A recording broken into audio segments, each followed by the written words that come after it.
exposed, dog. Like they getting exposed heavy. It's like, fam, it's like no winning for them. If you realize it, we talk about the Xbox so much because of what it's not doing. Like it's just not performing the way it's supposed to. And I think they put too much stock in this mid-gen refresh. Yeah, of course. I think they put too much stock in it, man. Like they should have just did like Sony did, the bare minimum. Yeah, you know what I'm saying, and then just rolled this shit out into the but next. they don't. But here's the thing, though. The problem wasn't necessarily with the hardware. It was really with the lack of content to show off the hardware. That's Sony. true. Sony was smart to launch it when they launched it, because when they launched it, they had Horizon Zero Dawn right like freaking couple of months later. And then they had, just more content that was going to show it off. So they have nothing to show off the X unless you're going to say PUBG. I mean, my whole thing is they lied when it came to the X. When the initial reveal, they showed off VR. That was my selling feature or selling thing for the X. Like, okay, you're going to have VR. It might even look better than how the Pro was doing the VR and the PlayStation VR. They said the Oculus was supposed to be able to be used. I think it's coming though. I think it's coming. The problem I'm gonna tell you why it's not coming, right? My Oculus Rift requires 3 USB ports. Right. And 1 HDMI. Okay. So the X has what? 2? Is it 2 or 1 in the back and one in the front? I think it has 2 in the front now, and they used to have 1 on the side with the S. Yeah. So right now it's like you're lacking like 1 USB port. They're gonna make a condensed version for the Xbox, though. They can always but what they were marketing as, you'll be able to use third-party VR headsets, and like the Vive, and the rest of the units on there. That's what they said. That's what they hyped it up as. And right now, I don't think they're gonna do any VR. I think they're just gonna stay away from it. If this goddamn console can't do the bare minimum of what the Pro is doing, barely, how can it do straight up Oculus Rift type VR? Well, here's my theory on it, and of course it's a tinfoil hat theory, right? So don't put too much into it. I think the reason why they didn't launch with VR is not because the X can't do it, but because the S can't do it. And it's kind of like, okay, so you're gonna put this peripheral out here for the people who have the X, but then the people who have the S cannot use it. I don't know, man. Their vision. At this point in time, forget the people with the S, because that is, I mean, yes, they're the larger install base, but at this point in time, nobody else is. The people who want an S, they already have it. And they maxed out at around 30 million, 32 million. So there is nobody else out there. Everybody else is going to either get Nintendo, or they're going to get, you're going to have to do something. You have this $500 console. I have to disagree with that. You think so?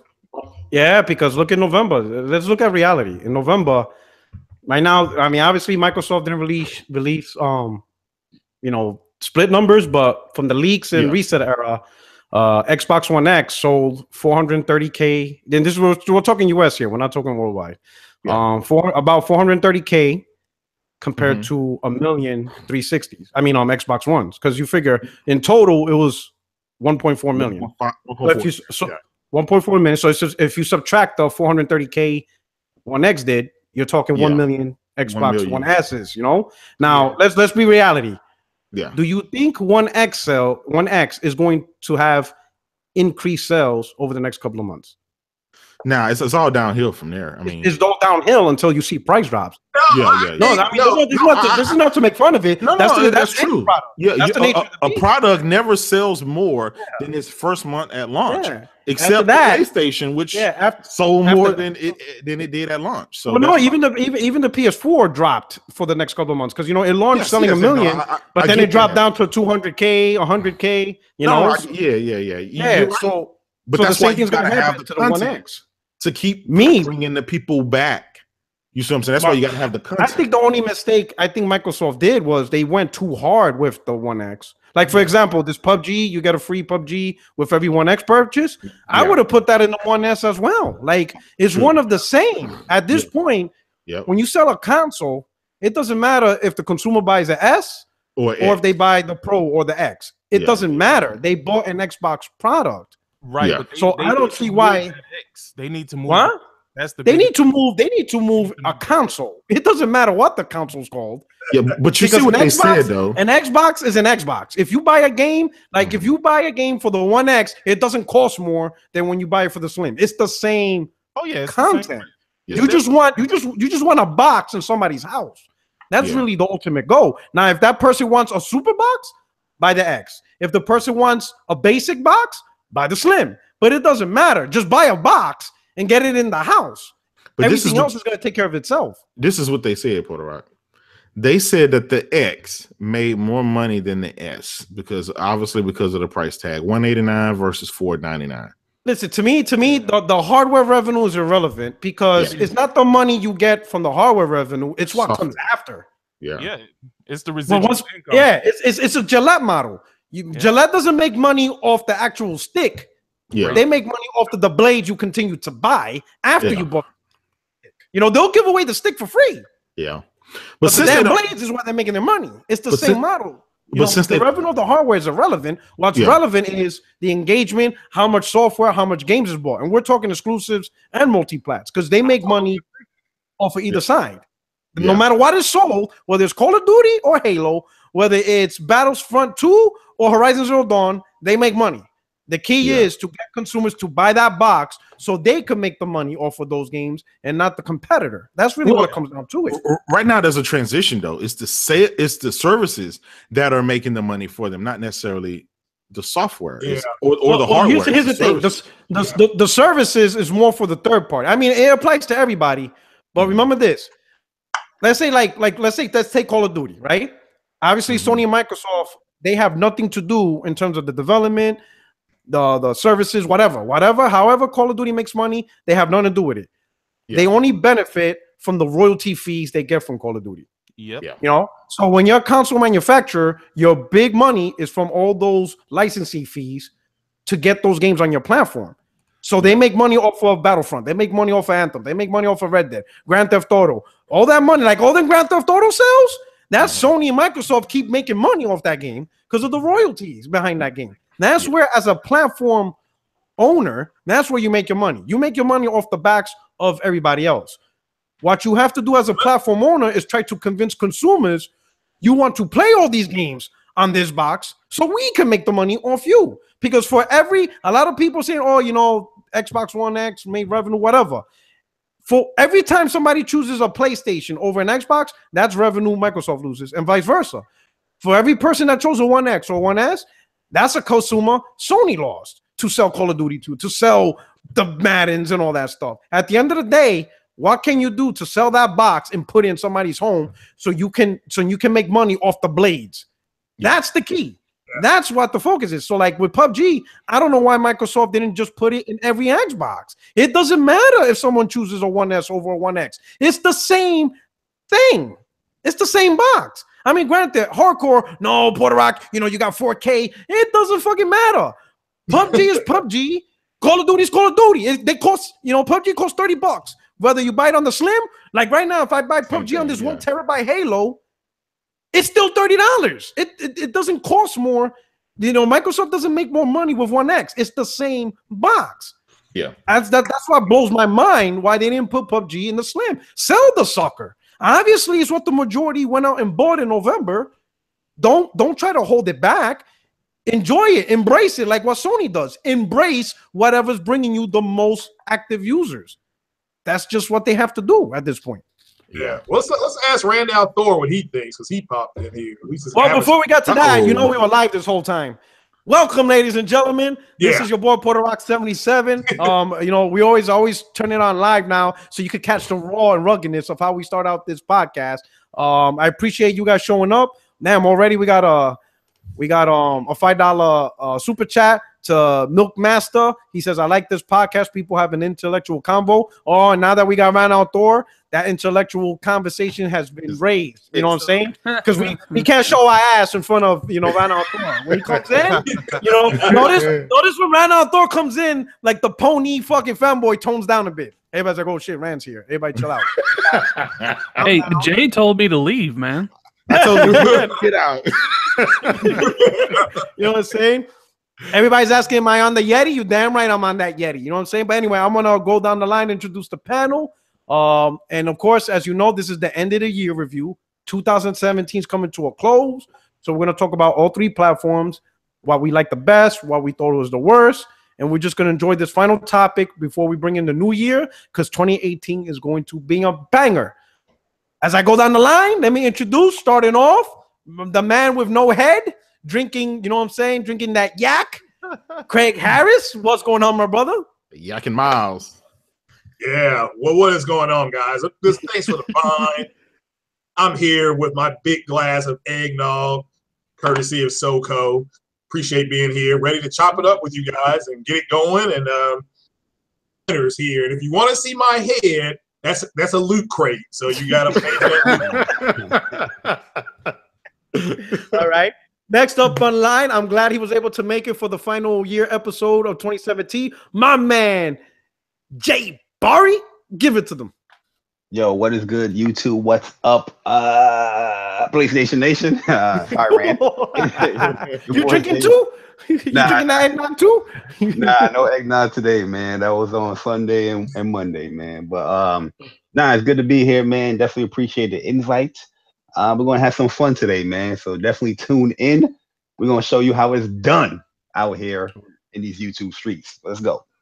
Excellent. And of course, the god of PlayStation. This guy gives out more gifts than Santa Claus. My man, J-Dub. What's going on? Yo. Hey, what's up, everybody? It's your boy, J-Dub, a.k.a. Kratos, the god of PlayStation. And I'm back with you guys again here on 60 Frames, No Lag, end of the year review. Let's get it on. All right. Thank you. I appreciate you showing up. And of course, we got the man who was fully assembled in the operating table. They made him faster. They made him stronger. The million score man. My man ran Al Thor, a.k.a. the soft serve. What's going on, brother? What's up, everybody? Sorry I joined a little bit late. I was compiling my next video, which is the worst games of 2017, led by the one and only Horizon Zero Dawn. Get out. That's a joke. That's a joke. I'm gonna retweet that one. You're gonna get confused. That's a joke. The real worst game of the year was Nier Automata. But that's a joke too. That's a joke. Time to eject. Your Rand, can you tell me your address, please? Hey, man. I want to say, man, out there, somebody, believe it or not, because the panel already slipped my mind. A lot of people messaged me when I started tweeting out end of the year. Everybody's like, "Are you gonna have Rand? Are you gonna have Rand? You gotta have Rand." I'm like, "Oh shit, I gotta have Rand." Apparently, hey Rand, hey, last minute, do you want to hop on? A lot of people, enjoy your company, and I appreciate that. I appreciate, my subscribers and stuff. They like the versatility and stuff. So I'm glad you were able to make it here last minute, man. Well, Porter Rock, what you don't know is I had to send that check over to Rand before he agreed to be on the show. So he has about 5 Xbox X's right now sitting on. But all I really wanted was a PSVR, but I didn't get one though. Oh shit! That's on everybody's list now. The PSVR. All right. And my man, thank you so much. Sick Humor. What's going on, my brother? Hey man, it's always good to be here. This your boy Penn from Sick Humor TV, aka Mr. Kool-Aid Man, aka Medusa, aka Rent Money on the Bed, according to some. You know what I'm saying? I saw that too. I'm always glad to be here, man. And fuck Xbox. No, I'm just shit. Don't say your shit now. Respect gaming. Show a little respect. All right, but anyway. So I want to say, hey, shout out to the chat is live already. We already got over 100 users, 135 users. Hit the like button, spread the wealth. Let everybody on Twitter know where to hang out this fine Wednesday, And we're going to kick it off. We're going to start out before we start out with the best and worst, whatever, is there any topic? I know we were in the middle of conversation. They asked Rand for an opinion. Rand, you want to put in your 2 cents before we move on? Hold on. As far as them not bundling PUBG with the S, I think it's pretty apparent because they dropped the price of the S. So there's really no point in giving an extra value to that. What they want to do is, it's like Jay said, the X sold well in November. It's probably not selling well in December. So they want to give it a bit of a boost. And what better way than give it a bit of a boost than bundling the most popular game right now with the system even though it's only $30. So they probably look at it like that. Like the S is already on sale, $199. So bundle PUBG with the X to try to, you know, get people to buy that system. Now, can I ask you something? Do you think that's a smart way of looking at it? Because the way I look at it, probably looking at it from like a business thing. Because Yeah. you know how many S's are going to be sold, right? Say they sell 1 million in December, and if you have to actually give away 1 million copies of PUBG, that's a lot of money. And then, you know, if you look at it just from Xbox One X, how many extra sales do they get out from giving PUBG? They probably looked at it from a strictly marketing perspective, plus like a cost analysis of like, you know, do we really want to give away X amount of copies of PUBG? You know, because they are publishing the game, so it would come out of their pocket. Hey, They're Rand, giving I got that a game away question. because they know it's coming to PS4. They're trying to get, hey guys, this game is solidified with the Xbox One. Play here at Xbox One, because when that game come out of that preview, it's gonna be on the console where more people's gonna be playing it. That's all. That's what it is. Hey, Rand, I got a question for you, Rand, since you seem to be the man with the inside information. For the Xbox, I seen a deal where they give you PUBG and then they give you a $50 gift card. How much profit are they making from that console? It depends who's funding the gift card. Is it a GameStop thing? I believe it's a GameStop thing. Because sometimes GameStop will eat the cost and to get you in the store. Yeah, sometimes that's funded by GameStop. Sometimes Microsoft does that as well, but usually when they do that, it's like it'll be like a $50 gift card at all the places, like Best Buy, GameStop, Target. Like then you know Microsoft is funding that. But if it's just like one, it's probably GameStop giving the gift card. Gotcha. All right. Yeah.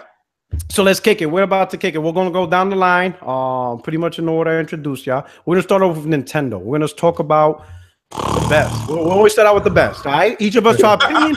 If you don't have an opinion and you don't want to talk about it, just say pass, and then we'll pass on to the next person. But we'll start with you, Craig. Based on your observance of what you've seen with Nintendo, can you say, in your opinion, some of the best things you saw for Nintendo in 2017? Just from interacting with people, you know, online, talking to people here on this podcast that actually have one, they really seem to enjoy it. I think it did surprise some people. I thought that because there were a lot of people who said, well, it's only got 1 terabyte, it's not going to move consoles. I'm like, Nintendo's got some games that have been around for a while. So and when they went ahead and put out the Breath of the Wild, and people teared up when they showed it at the conference that they had. You knew it was going to do well. So the people who actually bought it, I'm happy for those people, because now the third-party development is coming. And so shout out to everybody that went out and bought it. I'm glad it's successful. And as soon as I get Donkey Kong, I'm going to knock your baby's mama's mama down to get me one. But they got to come to Donkey Kong here pretty soon, I hope. All right. Okay, good stuff. Hey, J-Bar, you next. What do you think? Name me some of the things you did Nintendo, the best of Nintendo for 2017. Definitely Zelda. Zelda was an amazing game. It definitely kind of changed how, you know, the bigger companies can approach open world with being, you know, very dynamic within the world. And then I just felt like Nintendo did a great job on pacing their exclusives. It wasn't like stacked on stacked, but, you know, it was like one every month or one every 2 months they were dropping exclusive. And, you know, it gave people time enough to beat their games or whatever. They kept their gamers on that platform very busy, where they had the option to buy a new exclusive in a set period of time. And then Xenoblade Chronicles 2, I think that game is amazing. So I think Nintendo had a great year this year. The only thing is that's the feature wise that it sucks, but the games is good. All right. Hey, so let me interrupt the conversation with a super chat donation from Gamer and £2. Thank you very much. He just asked a quick question. Why bots changing November MPD from 430K to 800K? Because it's all they have. I think it's misinformation. I'm not going to say who the source is, Crab Gamer. But so someone spread false rumors that, you know, 1X sold 800K in November. So it's just really a lot of people just listening to bad news. And, you know, once they grab hold of once they grab hold of misinformation and it gets on Twitter, that's it. It's a wrap. And then there's no controlling. There's no stopping. You know, nothing spreads faster than bad information. So that's really what that is. Maybe if All you right. count all regions, maybe that would be true. Yeah, maybe. Could be. It could be worldwide. That's a believable mark because I could see the rest of the regions matching the US. Mhm. So I could see that. I could see 800K worldwide. Well, All right, J-Dub. those. All right, J-Dub. For you, what's the best in terms of Nintendo for 2017? What are some of your best? Man, I have 98 games for the Switch, and I'm playing it now. By the way, I love this thing. The content just keeps coming week after week after week after week. Obviously, Zelda, and at the end of the year, Mario was a huge hit, and they knew it. They timed it just right. You know, you launch with Zelda, you finish off strong at the end of the year with Mario. You know, in between, you got ARMS and a ton of the other games. I mean, you just can't. I mean, at $2.99, you just can't lose. And so, you know, it's glad to see Nintendo getting back at the top of their game. They took an L last generation with the Wii U, and you know, they don't, you know, just let that get them down. They jump back in the game, and right now they're winning. So they have a winning strategy, and I think that's going to tie over to 2018. So, you know, great things coming from them. All right. Awesome. Okay. Man Outdoor, your best views on Nintendo. I don't really have any views on Nintendo. Really? They just suck. That's it. I mean, they did extremely well. 10 million in 9 months can't be denied. Seems like they found their mojo back after, you know, producing a Dreamcast-like system in the Wii U. So the sky's the limit for them. I just don't have a lot of interest in any of the games they produce outside of like Metroid. So I mean, I'll get one for Bayonetta, I'll get one for Metroid, and I'll probably check out Mario, but I don't really care about any of their franchises. Does the Switch have like achievements or trophy system? No, it's supposed to be coming. Now I know why. Online. Yeah, now with it their makes online thing. No. I only care. I don't care about trophies on the PlayStation. I only care about achievements. It doesn't matter to me that Nintendo doesn't have any of that. I just don't care about I just don't care about Nintendo games, man. They just don't appeal to me whatsoever. You know what it is? Is it because it's still cartoony, or like it's just because when you look at it, what do you look at and be like, ugh? Like what makes you say, ugh? Number one, I don't like handhelds. So to me, the Switch is a handheld system, and I've never enjoyed a handheld system, even like the Game Boy. I just don't like that. Okay. And I look at Zelda, and I'm burnt out on open worlds. It's why I haven't finished Horizon Zero Dawn. It's why I haven't finished Assassin's Creed Origins. It's why I haven't finished, you know, Shadow of War. It's just like I'm at that point now where open world games are a hindrance. They aren't like a good thing to me. It's like I don't want to, you know, I don't want to spend 40 hours slogging around doing stupid stuff in this big world that you made. And I just don't have the love for Zelda that a lot of other people do. Same thing with like Mario and Donkey Kong and all their other franchises. I just doesn't do anything for me. So are you looking more for like straightforward stuff like Bayonetta? You mentioned that Metroid, something that's more straightforward. Get in there and get some type games. Yeah, that's what I'm looking forward to those. I mean, I'll play Mario because I do enjoy Mario to a certain extent, but all the like ARMS, don't care. Xenoblade 2 or whatever it is that just came out, don't care. You know, I look at those games like I'm assuming like a PlayStation gamer or a Nintendo gamer looks at something like Halo, just with like complete disinterest. Okay. All right, cool. So next up, Sick Humor, your best. What you got for Nintendo? Ooh, damn, Rand actually took a lot of my talking points. I'm kind of pissed about that. I mean, he touched on a lot of things that I was gonna say the same thing. Like, I don't care for Zelda. People were saying that Zelda was this great game, and it might be to them, but to me, I didn't really. All right, the best. We're talking the best here. We're gonna get to the worst. Mario Kart, fam. Mario Kart. You can't go wrong with Mario Kart. I spent a lot of hours doing everything that you can do in Mario Kart. I really did enjoy that, and I also enjoyed Pokken Tournament. Outside of that, man, the Switch is what it is, man. It's a phenomenon, man. It's a great thing because even if you are like strictly PlayStation or strictly Xbox, nobody has a problem with getting the Switch. So they're in a great space. All right. Great game. So I'm up. So I don't have a Switch yet, but I plan to get one. I'm gonna wait for the revision because they're gonna do one. Oh shit! All day is up in here. The bearded is gamer. The bearded baby. What up? What's going on, brother, man? Hey, since you jump in, so far right now we're on the topic, best of Nintendo for 2017. In your opinion, what Nintendo shined in 2017? Launch it with Zelda, of course. Oh shit! All right, keep going. Zelda, Mario, Odyssey. I was kind of happy that I got a chance to play Mario Kart 8 Deluxe. I never played it on the Wii U, so that was pretty fun playing that. And what else? I didn't really play too much else on the Switch this year. Okay, but all right, it's a good year for Nintendo, man. All right, awesome. All right, so we got your thing, mostly the games. For me, like, I'm gonna say this. I admitted this. Oh, I ate a bowl of crow because I didn't think the Switch was gonna be this successful. I honestly didn't know. All right, but talking from the people that own the Switch, besides Nintendo throwing out them bangers, throwing out the exclusives that attract the fan base, I gotta give Nintendo credit for one thing. One, apparently there is a market for people who want to game on the go. I didn't realize how many hardcore gamers that are out there that don't have time to game at home. And it kind of makes sense now that I'm retrospective looking back, especially if you're in your 20s and 30s, you have a couple of young kids, you got a new job or you're working into your job or whatever. That takes a lot of time from you and stuff.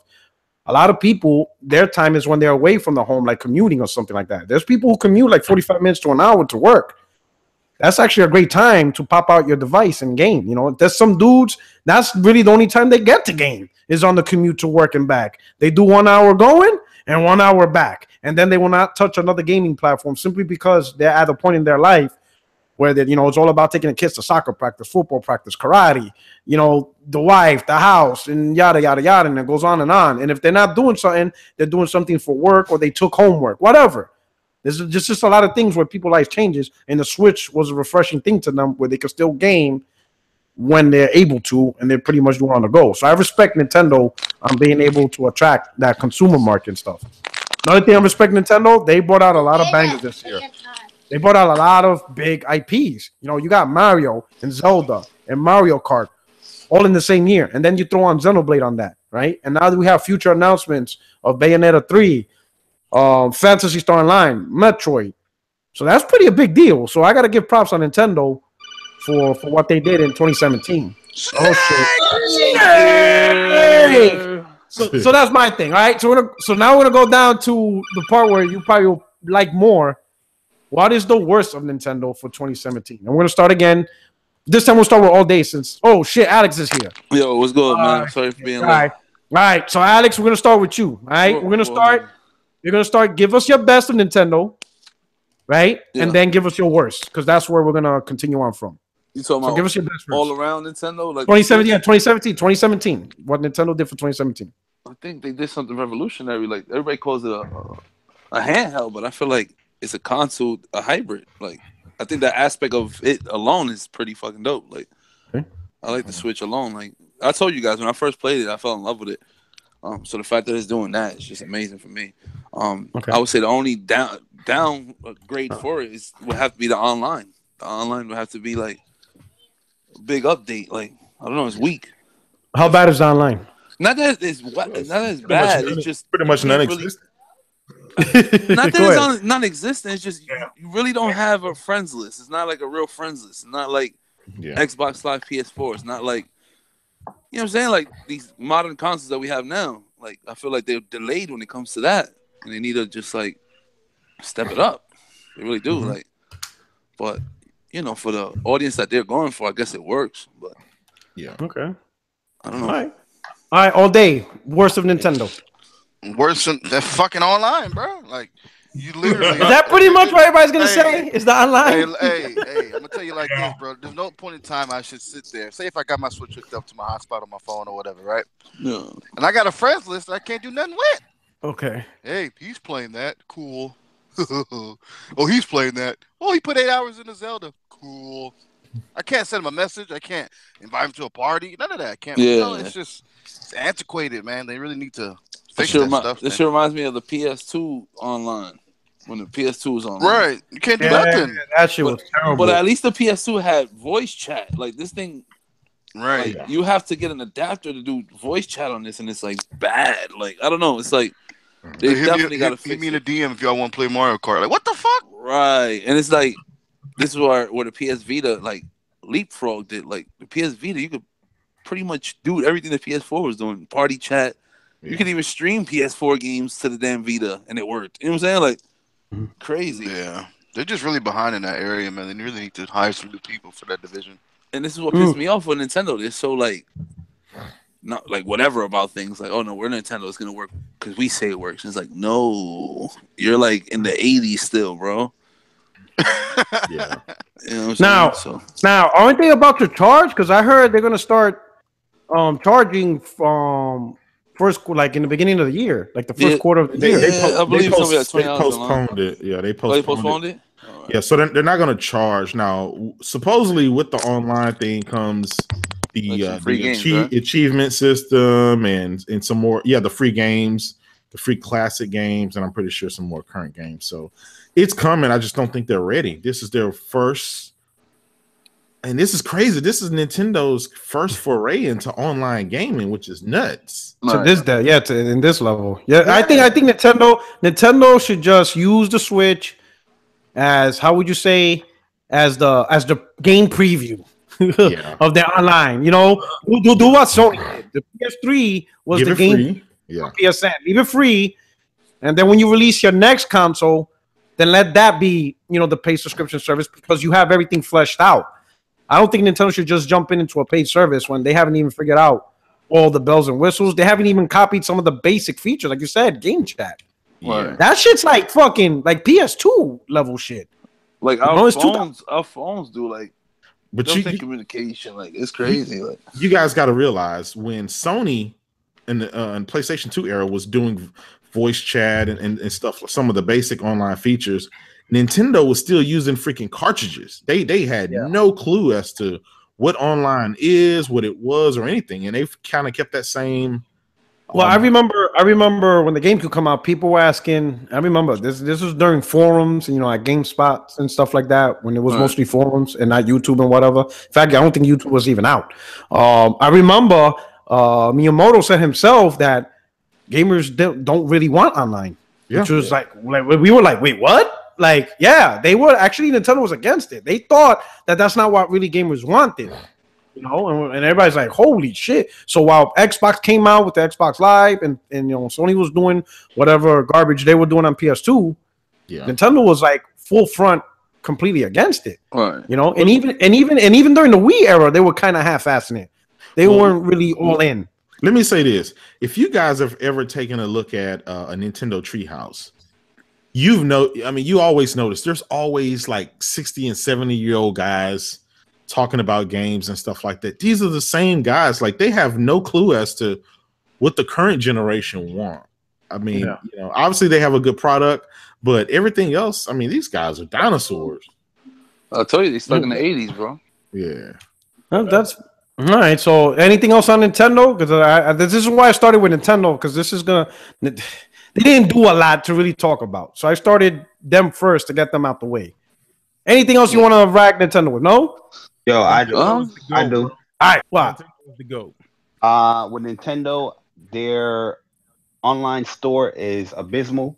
They overpriced on a lot of things in their store, and I think people just giving them a pass with that stuff. Like, there's games that's like $20 more, you know what I mean, on the Switch store. I'm like, what? And everybody's like, okay, it's Nintendo. Nah, man, it's that Nintendo tax, man. That like people are willing to pay more for portability, and I think Nintendo calculated that, and sure enough, I mean, guys are paying full prices, $60 for the ports of it. I mean, I'm guilty of that. You know, I'll freaking go, buy a game and freaking go outside or go down the street or freaking taking a crap or whatever, playing a Switch. It's the only way you can do it. Right. Yeah, that's true. And also their sales is bad too. Like, Nintendo don't want to drop their prices on their games. Like, if you look at PlayStation, the Xbox stores, in the digital front, they have a lot of sales like consistently. You know what I mean? Where it can even rival with like Steam sales. You notice how Steam sales is not even like that irrelevant now. You know what I mean? It's not, because these sales for like PlayStation and Xbox have been pretty good. You know what I mean? And Nintendo, they taking away like $2 off a game. I'm like, what the hell is going on, man? But listen, J Bar. From a business perspective, they're actually smart. The more you devalue your games, the more your consumers are going to expect it. Yeah, I understand that. Nintendo said that. The thing is, if they want to go into the third party, kind of thing, they have to. They got to compete. That's like a gas station. That's like, yo, this price is over here, and this price is way higher because you want to say, oh, my gas is better. Nah, everybody got the same gas. But think about it from our perspective as gamers. What did we say? Oh man, I wish we had sales like Steam. Now it turned into, I'll just wait till this game go on sale. I mean, literally, that's exactly what's happening right now. And I understand why Nintendo is doing it. Me as a consumer, I'd be like, fuck them, because what was that game that Rockstar just put out? That LA Noire. Yeah, that game is $50 digitally, and I thought it was supposed to be more because of the cartridge. So why in the hell is it $50 digitally? It should be cheaper digitally. That's because people will pay it, and people who do, they're not going to change their practices or they'll change anything unless they see the fans speak out, be vocal, and speak with their wallet. And as long as it's just like Madden, year after year, as long as people keep supporting it, they don't see anything wrong. But you gotta remember, this is not a mid-gen refresh. This is actually a full-fledged brand new console. Yeah, this is their brand new baby. So like, bro, not when they're charging Minecraft for $60. I'm good, bro. No, I know. I get where y'all coming from, but you gotta remember though, like this is their brand new console. It's not like a mid-gen refresh. So I could understand why. Yeah, you know what I'm saying? They're charging what they're charging. So like, if we have the same conversation next year, if they still being cheap bastards. Yeah, but they still charging $60 for ports though. Yeah. That's why I know I had that conversation with somebody saying, why is Nintendo charging full price $60 on games that are old? And somebody was like, oh, that's not fair. Why are you holding Nintendo different standard? I'm like, bro, listen, if it's a day one brand new game that's across all platforms, okay, I get it.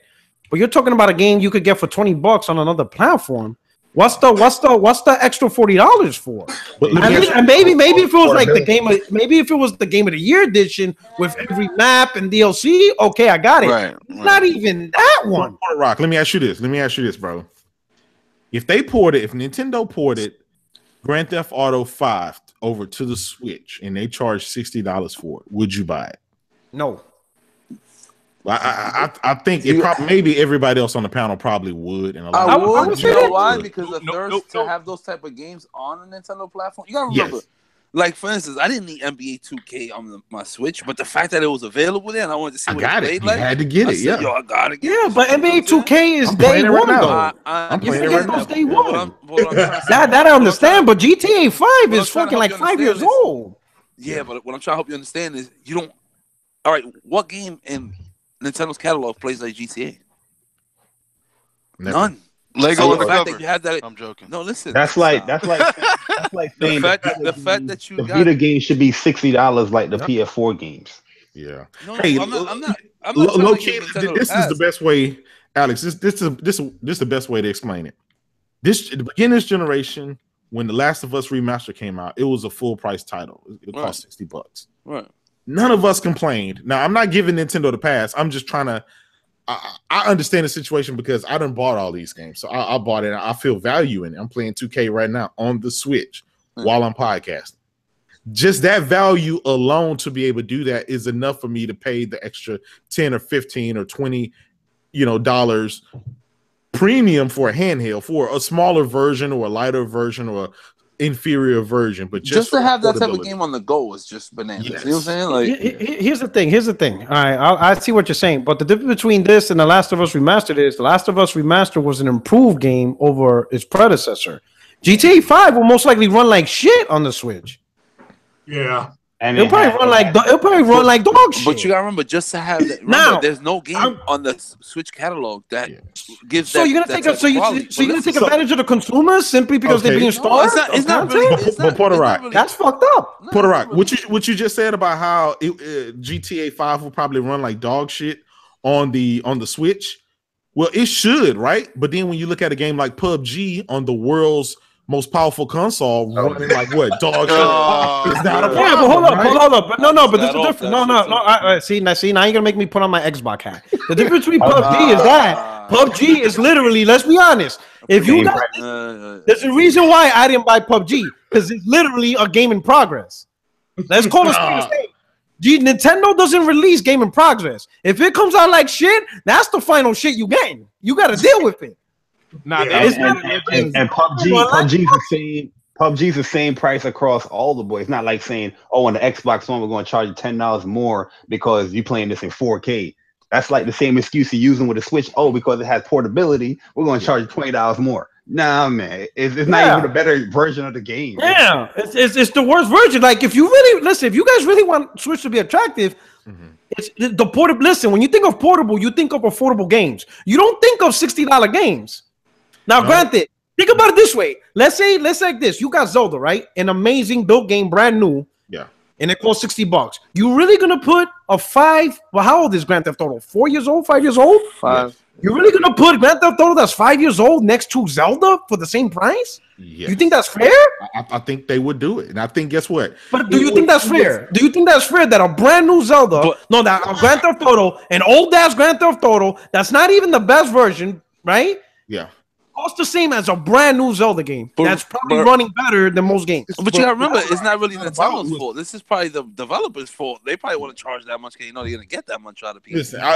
Listen, if Grand Theft Auto ever comes to the Switch, we know it's going to be a full price title, and we know that thing is going to sell Mario numbers. We know it because this game, literally has been on every MPD for the last 70 years, however long the game has been out on the market. This is just that type of game, and to have it on the Switch, even if it runs, inferior, even if it's a halfway decent game, the thing is going to go bananas. Yeah, I won't deny that. If it did get there, it would sell. It'll move. It won't get there though. But no, it's not fair. Of course, it's not fair that they're going to price it as like a brand new title, but. At the same time, I mean, none of these guys are fair. I mean, none of these. And plus, it's a graphic game that people want to play on the go. You know what I mean? Yeah. And who knows? Rockstar might throw you some shark card points with it. You know what I'm saying? Like, they're gonna make it interesting. They're not gonna just throw you the game and say, "Oh yeah, well, that's it." You know what I'm saying? Yeah. So that's my shit with Nintendo right now. Can't really complain too much. They're doing what they got to be doing, unlike other companies. All right. So now we're gonna talk the big boys now. We're gonna start off with Xbox best of 2017. And I stress the best. All right. We're gonna talk about the negative. Talk about the best. All right. Don't let me and Rand be the only two dudes in here. That's talk about, right? Everybody put a positive hat and I'm saying the best.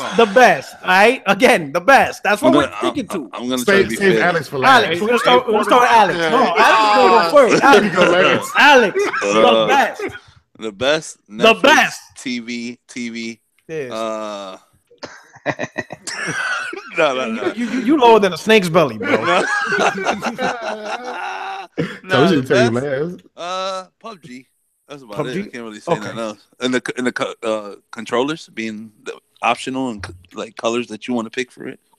I think the fact that the way you can customize your controllers, I think that's pretty dope. As much as we shit on Microsoft, as much as we shit on Microsoft, when it comes to this stuff, I think the customization of your controllers is pretty dope. Pretty expensive, but the fact that I have those options to make my controller look the way I want it to look, that's pretty dope. I agree 100%. Okay, all right, all day. Oh, then you got more?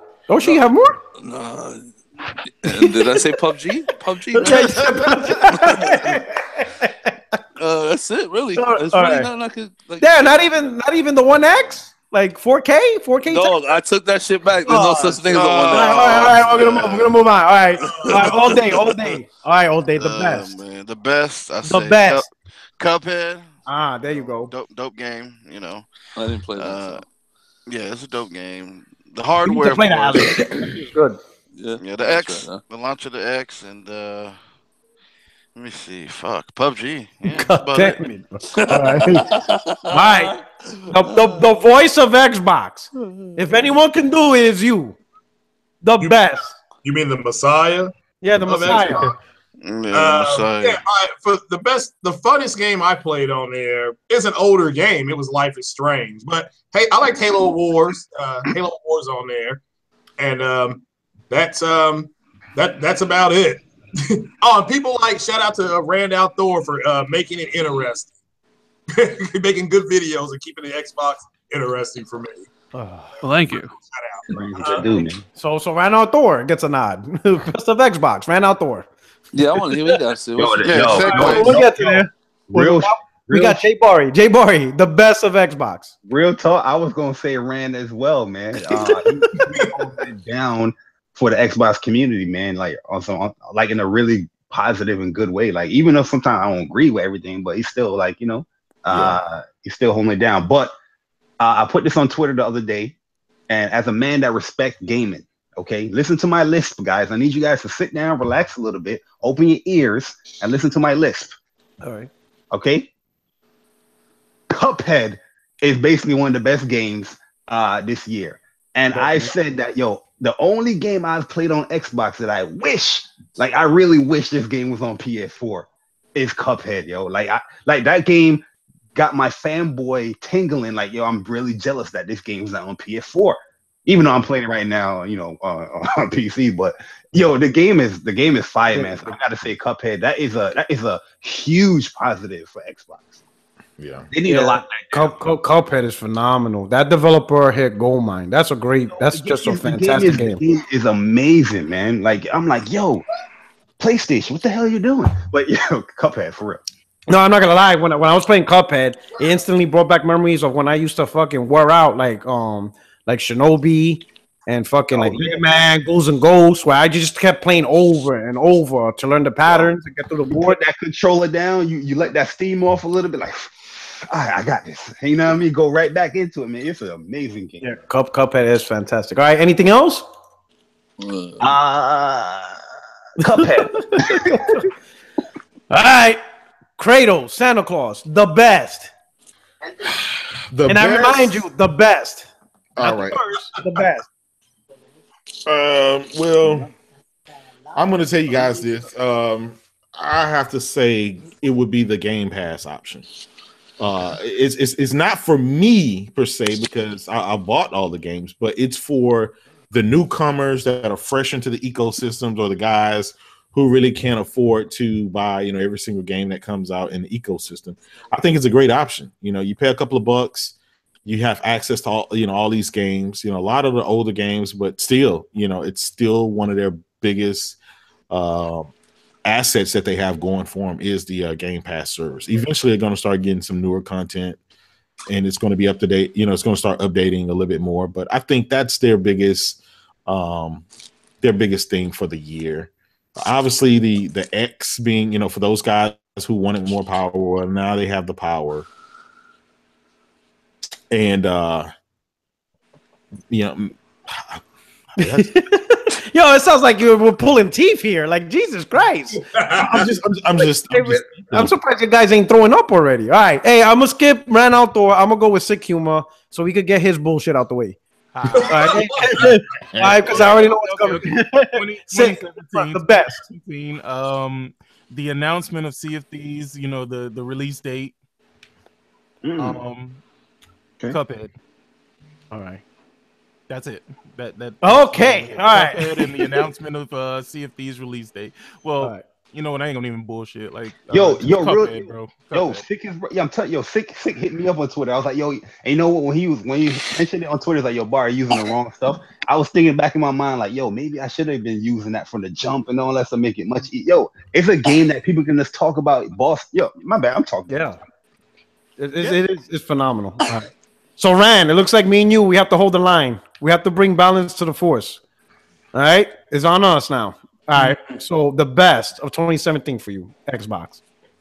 The best of 2017 is being at the end of 2017, so I can get out of this year and go to 2018. What happened? I mean, that's partially true. That's partially true. What the hell happened? You were the chosen one. Hey, Hey, look. You were the chosen one. Real, man. I try to keep it as real as possible. It was a bad year, dude. It was a bad year. Like, Cuphead's great.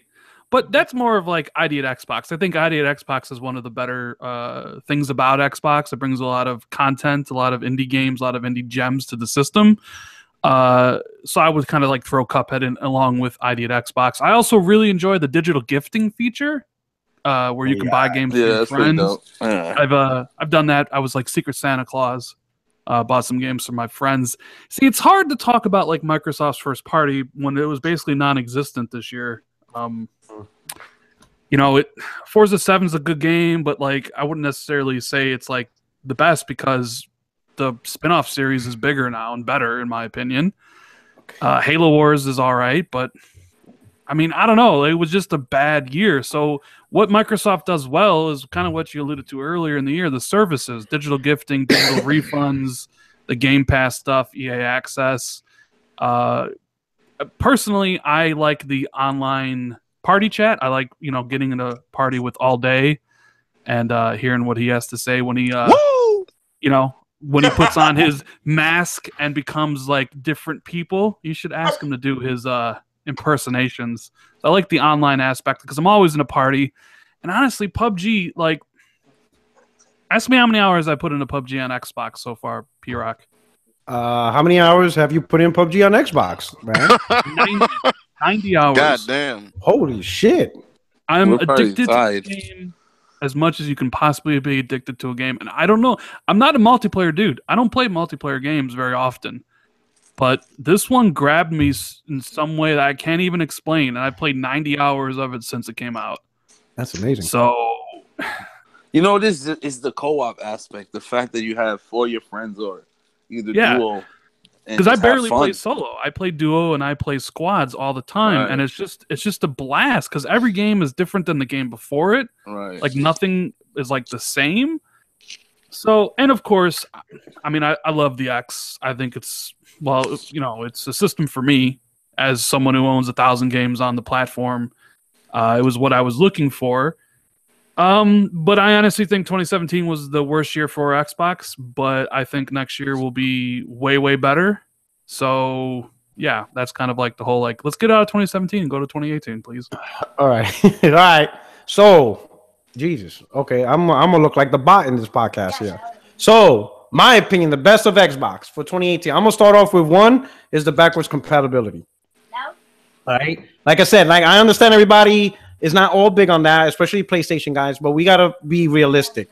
We're in an age where people are used to merging the stuff they already bought and bringing it over to their new device. Imagine if you bought the next iPhone and none of your shit transferred over. You have to start from scratch. A lot of people don't like that, and a lot of people are getting used to that. A lot of people are getting used to merging over. So what Microsoft's doing with their backwards compatibility, going all the way back to the original Xbox, and being able to enhance those games to improve performance for free, I think that's a phenomenal. And I'm telling you, Sony's gonna copy that.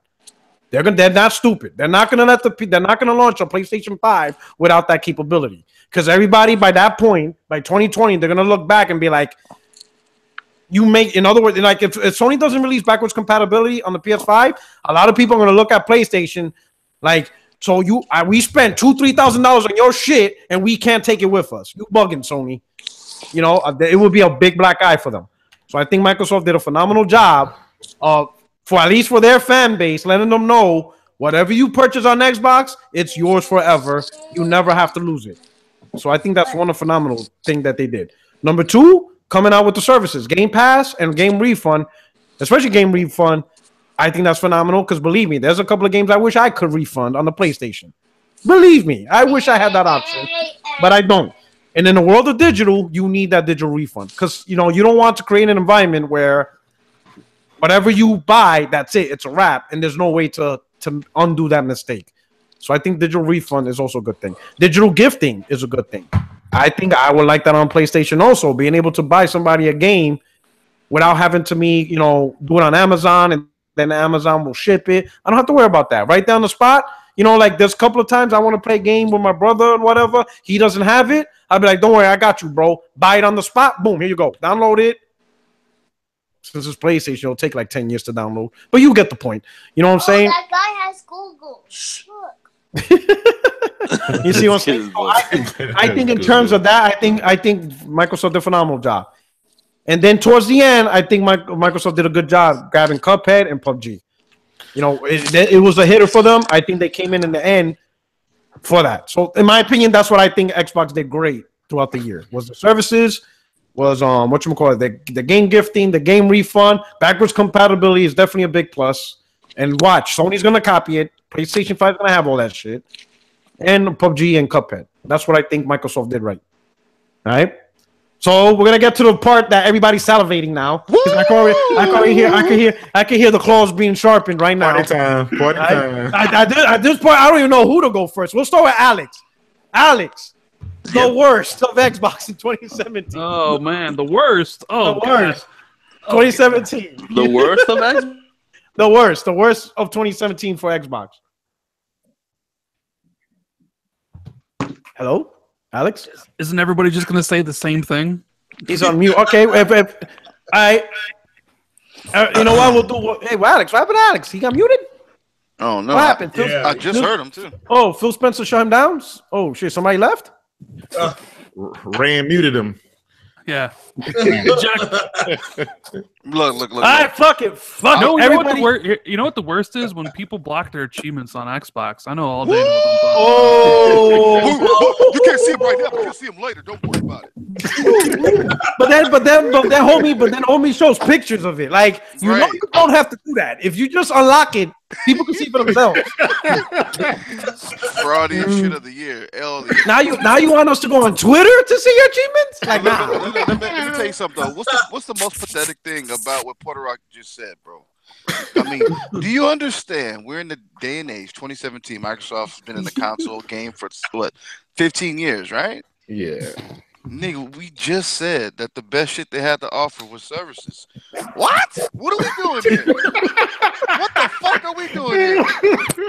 I mean, I'm gonna say it right now. I'm gonna say it right now. The worst of 2017 for me, and this shit's things, is when Microsoft came out in January and said Scalebound was canceled. That shit blew my fucking mind, bro. Like, I just saw this shit on E3 a couple of months ago with multiplayer. And you're telling me 6 months later it's canceled? Like, yo, you bugging. Yo, I made a rant video from hell, bro. I was like, yo, you bugging. So, like, yo, that right there topped it for me for 2017. I'm like, these dudes have no idea what the fuck. I mean, granted, there was conversation of platinum games and this, that, and third. I don't know what the hell's going on, but that shit hurt, bro. When I saw that, I'm like, how you go from playing it at E3 and then showing co-op to 6 months later, it's just gone. Like, but you're done. It's not happening. Phil said it was good for the gamer. No, check this out.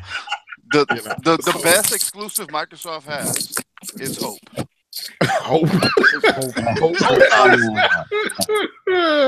The best exclusive they have is PUBG. That's saying a lot, the game preview edition. Well, I know, but I mean, it's gonna sell millions upon millions. It's gonna sell more than pretty much anything on Xbox except for Halo. No, it'll probably sell more than Halo. I don't know about that. I mean, Halo's like still pretty big. I mean, it'd have to get to like 9 million or something. Well, at least Halo 5. How well has Halo 5 done so far? Well, you don't really know because Halo 5's in Game Pass, so it's a game. But do you count Game Pass as like a sale? Well, I mean, you can't really take the number of people who played Halo as like, hey, these are the people who bought Halo because Halo's had, in Game Pass, there's millions of people that could potentially access it for $10. So it's like it's hard to get an accurate, because VG charts is worthless when it comes to that stuff. I don't know why anybody uses VG charts. That's just a troll. VG charts is just a good source to troll people. Yeah, but you know what? When a company doesn't give you any numbers to go by, the VG charts is better than zero because you got some guys saying no, because the VG million charts copies sold. I'd rather not use VG charts at all. I never source them. I never source them. If it's not a credible source, I don't use it. All you got to do make shit up. Can you guys hear me? All you gotta do with VG charts is just use it in the context that the site is for, is estimates. You're not saying this is fact. That's what I'm saying. That's what I'm saying. What we can go by. Listen, I would rather use VG charts than some dude off of Twitter that's just making it up out of his butt. I mean, at least they, you know. I don't. Well, for me, if I have to use VG charts to prove a point, I might as well not make the point at all. I just don't make it. If I don't got something that's somewhat credible, I just don't. I just stay away from the point. Even in business, you know, you go to a meeting. You know, I mean, I'm an accountant, right? So I have plenty of meetings where I have to forecast how much revenue is going to be put in. That's not official numbers I'm giving. I'm giving you an estimate. I'm telling you, like, yo, this is my. And when the official numbers come in, then you use that as your source. I can't just go to the meeting and be like, you know what, boss? I'm not going to do my job and tell you, no, I'm just going to wait. You know what I mean? No, but that's different, though. Jay, I'm assuming you use data models, historical records from what the company did the previous year to forecast what you think is going to happen, plus maybe a slight increase. You're using tangible information, data that you have because you work at the company. VG charts make shit up. They don't have any information. That's the point I'm trying to make. You know, they don't have access to any company. No, they don't have access to. That's not 100% true. That is 100% true. You look at their. They only count retail sales. Yeah, you look at their statement on their website. They tell you and they give you the stores or whatever the retail that they get it from. Yeah, my bad. Again, that data, even if one guy from the company picks up a phone and calls one Walmart and gets some numbers for sales, that's better than what Microsoft has been giving us. Well, I'm just being factual. Even the NPDs tell you that some of their numbers is estimates. Yeah. Well, they estimate they cover 90% of the market, and they estimate the final 10%. Let me ask you guys this: when do you think we'll get some more user engagement numbers? So January. But that's on both. Microsoft like quarters is different than like Sony. So is it January or it might be around there? Microsoft, they all usually put out like a January press release talking about how good last year was and what to look forward to for the coming year. They always do that. The end of because the gaming industry, the fiscal year ends in March. March is actually the December of the gaming industry. So so that's really what it is. So usually at the end of January, beginning of February, they talk about how they did calendar year. But March or April really is when they actually talk about how they did overall. Fiscal year. Yeah, April is when they released their fiscal year of how they did in total. And that's why a lot of people get confused with the numbers and sales. Yeah. Because a lot of people don't understand that, it's not January to December. It's April to March. That's the gaming year. That's why so many fanboys, they'd be like, hey, man, how can Sony say that they shipped 60 million and then next 2 months later they say they sold 70 million? Like, yeah, it's two different earning reports that they're talking about. Yeah, it's two separate things. Yeah, it's two separate things. Nintendo said that they're projecting to sell a minimum of 14 million Switches by the end of their fiscal year, which is March. Yeah, I believe that. That's crazy. I mean, they were already in a year. That's crazy. Yeah, they were already at 10. They're doing good in what you call it, Japan. Yeah, aren't they projecting 25 for next fiscal year? Yep, 25. I don't know how they're going to release that and get to that number though. Why not? Think about it. 25 million? I mean, in a fiscal year for them. Their first year on the market, they would have sold. They're projecting to sell a little bit over 14 million. Well, that's in 1 year. So the second year they can hit those same exact numbers with Kirby, with Donkey Kong. They have to drop the price. Nah, fam. No, they don't have to. No, they don't have to.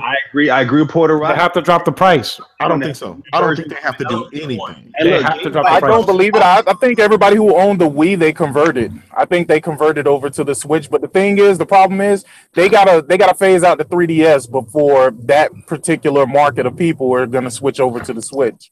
And I think that's what they would do those numbers. They said that they were averaging 1 million units a month, and they were only making 1 million a month up until like September. Oh, yo, Kratos, now they're pumping out 2 million a month. So now, but you got to understand. You got to look at it like this: what games was coming out they already had their lineup for Mario.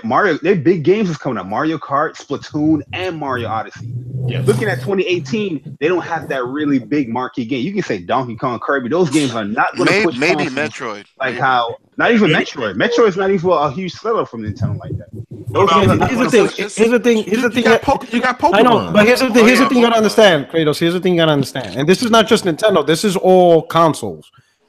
People, there are millions of gamers that will not buy the consoles at the launch price, and they're definitely not going to buy the console a year later at the launch price. You have to drop the price to bring in that new group of gamers who's willing to buy the product at that price. There's going to be people who refuse to buy a Switch at $299 because their opinion is too expensive.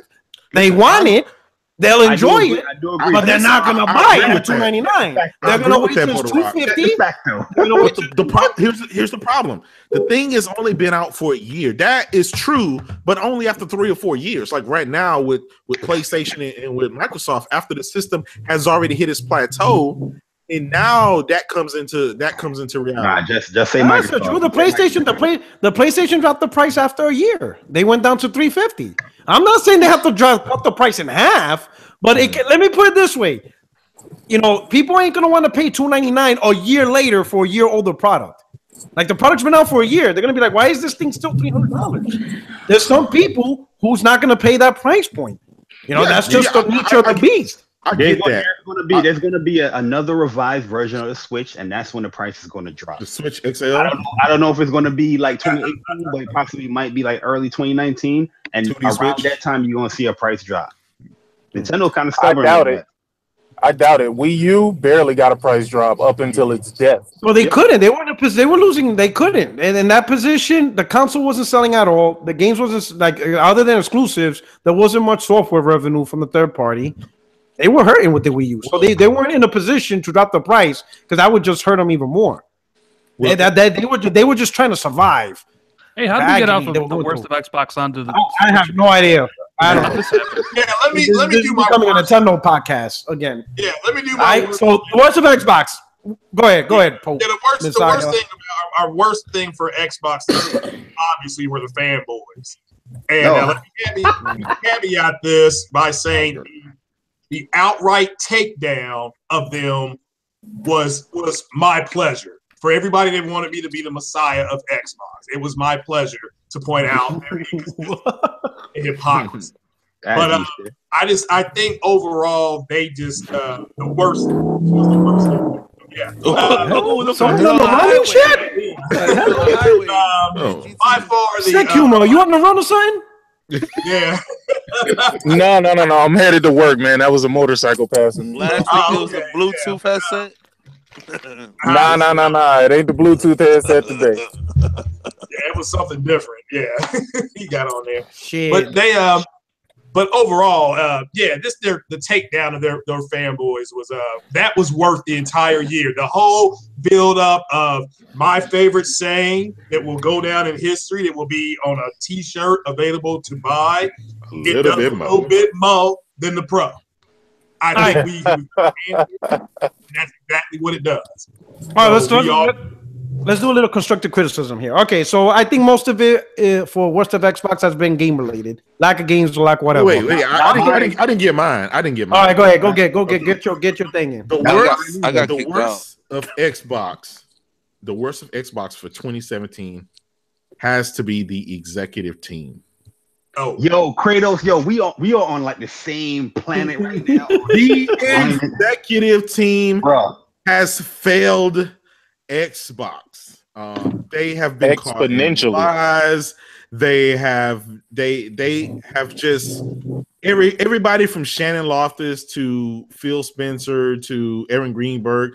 All of those guys haven't hit that bar that they needed to keep Xbox in the brighter light.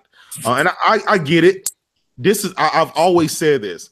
Microsoft needs a different marketing team. They need to stop with the executives. They need a dedicated. You never see Yoshida or Sean Layton. You never see them marketing the product. Never. They're too busy in the boardroom making deals. They need a dedicated marketing team to do that. Now, whether they have money to do it or not, that's subjective. But I think the executives do better in the boardroom and not just on the internet. People always, no matter what Aaron Greenberg says or tweets, no matter what Shannon Loftus say or Phil Spencer, whatever they put out there, people are going to have it on the internet. They're always going to be able to go back and rewind that video. They're always going to go back and pull up that tweet. And it's going to show you that, well, he said this, or she said this, or this was supposed to be the case, or where is VR, or where is all of this stuff. And so that has been the downfall, I think, of 2017. Yeah, there's a huge disconnect within their executive representation in Microsoft. Because one person would say this, and then the other person would say something completely different. It's like, yo, you're telling two different stories to the consumer that's trying to buy your product. Like, I'm confused with what you're trying to purvey out here, or convey. My bad. But the thing is, you got to blame the executive staff, because this year, regardless of how you want to, sprinkle it or whatever, it's been how can you let this year happen? You know what I mean? Where you have really nothing to really combat your competition with, especially Nintendo dropping a new console. You had nothing to really combat that with outside of, the X, of course. But I'm talking about the game perspective. You know what I mean? But Shannon Loftus told me that Super Lucky Tail and Recore, those were games that were on the level of Halo. Facts. That's remember, crazy. I mean, in quote, she said those games were a phenomenon. I'm like, yo, I mean, yeah, he doesn't even have a 4K TV, guys. She admitted you gotta big up your game. You gotta, you gotta market it. You gotta let everybody know, yo, you need to get this. But that kind of statement is the Halo. Come on, that's a little ridiculous. But that's even on a conference standpoint. Yeah, I know PlayStation as well, but Microsoft didn't even hit the nail in the coffin with those either. You know what I mean? The Gamescom was trash. The E3 was, okay. And what else did they have? The Comic-Con was trash. It didn't show donuts and controllers on Gamescom. Crap down in a good light. You know what I mean? You had barely any games, and he's delaying the other games where you're supposed to have a beta for this. It was a whole bunch of miss after miss after miss. Listen, J Bar. This is gonna top off everything that you just summed up. Okay, you had all of that going throughout the year of 2017. And then you get to the very end, and you have the biggest game to sell, the most highest selling game that we've seen in quite a long time, and that became a debacle. That should have not been a debacle. That should have given them momentum to go into 2018 with the brand new powerful console, with the world's highest selling game for 2017. This should have been that momentum that pushed them into 2018, and that failed. That was just a debacle. And so it's like I feel like they keep tripping over their own feet. Even look at PUBG, right? Is that game an Xbox exclusive, or is just a preview exclusive? You know what I mean? Can somebody answer that question 100%? It's coming to PlayStation. We know it. That's what I'm saying. That's the part. Now, Microsoft, they need to just have a clearer message with their stuff. The City game is exclusive. It's yours. And keep it moving. You know what I mean? Every game that they had, the big games. Even look at Forza. Forza had loot boxes or microtransaction issues. Yeah. They've been having a lot of fails. You know what I mean? It has been a bad year for them. People need to get rearranged. Hold on. Let me say this real quick, bro. There's no way in fuck we're in the 4th year and we're going through shit like this. Yeah. No way. Yeah, there's no progression. You should be in full stride. Yeah. In the 4th year, bro. This Listen, how did somebody in the boardroom? How did somebody in the boardroom not anticipate their game lineup throughout the next? Right now they should have the beginning games and the roadmap all the way to the end when they're talking about the next Xbox. That roadmap should already lead up to that. How can somebody look at the roadmap and see this big empty void right here from when you cancel all of these games and then you move these to 2018? You got nothing to replace it with. What the hell was at the win? I want to add you. That's a great question. In fact, I want Rand to chime in on that one. So Rand, pretty much Rand, I don't know, you have great conversations with people. A lot of people on Microsoft. was what Don Matrick left behind so bad that it pretty much no joke, seriously, you know, did he leave behind a mess so bad that this was eventually what was eventually going to happen, and there was nothing really Phil Spencer could do. What do you think about that, Rand? Because I have a feeling Don Matrick punted this ball so deep into the stands that I don't think there was anything Phil could honestly do. We can't keep blaming that man. It's 4 years done passed. We can't keep blaming. No, but listen, J-Dub, how long did it take to make Horizon Zero Dawn? About 4 to 5 years. 4 to 5 years. What if you didn't plan? What if you didn't plan to make Horizon Zero Dawn till 2014? When is it going to come out then? Yeah, it's not going to come out till like 2019, 2020. I get it. Put a rock. No, Phil took over at 2014ten. So let's say even if Phil did plan a game, listen. Let's say if Phil, the day he took over, the very day says we're gonna make games right now. Fuck what that Matrix did. We're gonna go back to games right now. We're not gonna see it till no sooner than 2018. Even if he did make that decision right then and there on the spot, you're talking at least 4 years, and that's assuming he uses the engines that's already out. If he wants to do what Guerrilla did, is we're gonna make brand new engines for this new console to bring out the best. Now you're talking 6 to 7 8 years. You know what, Puerto Rico? Think about that. Let me tell you this, okay? When I'm in the boardroom and I'm in a meeting and I run into situations, you know, at my company that arrive that I'm responsible for and I need to fix because somebody else messed up or I messed or something, it's my responsibility to fix that. And I have to do whatever I have to do to stay engaged, to fix the issue, no matter how long it takes or no matter how short. It doesn't take for every single game 5 to 6 years to make. Okay, there's a bunch of indie games that it take a year, 2 years. This is why indies count. This is why you have some of the filler content until the bigger stuff is ready. If they were to just release a bunch of indies, even some that are mediocre, it would at least have filled up this 2017. This year they release like 7 or 8 games a week on the Xbox store.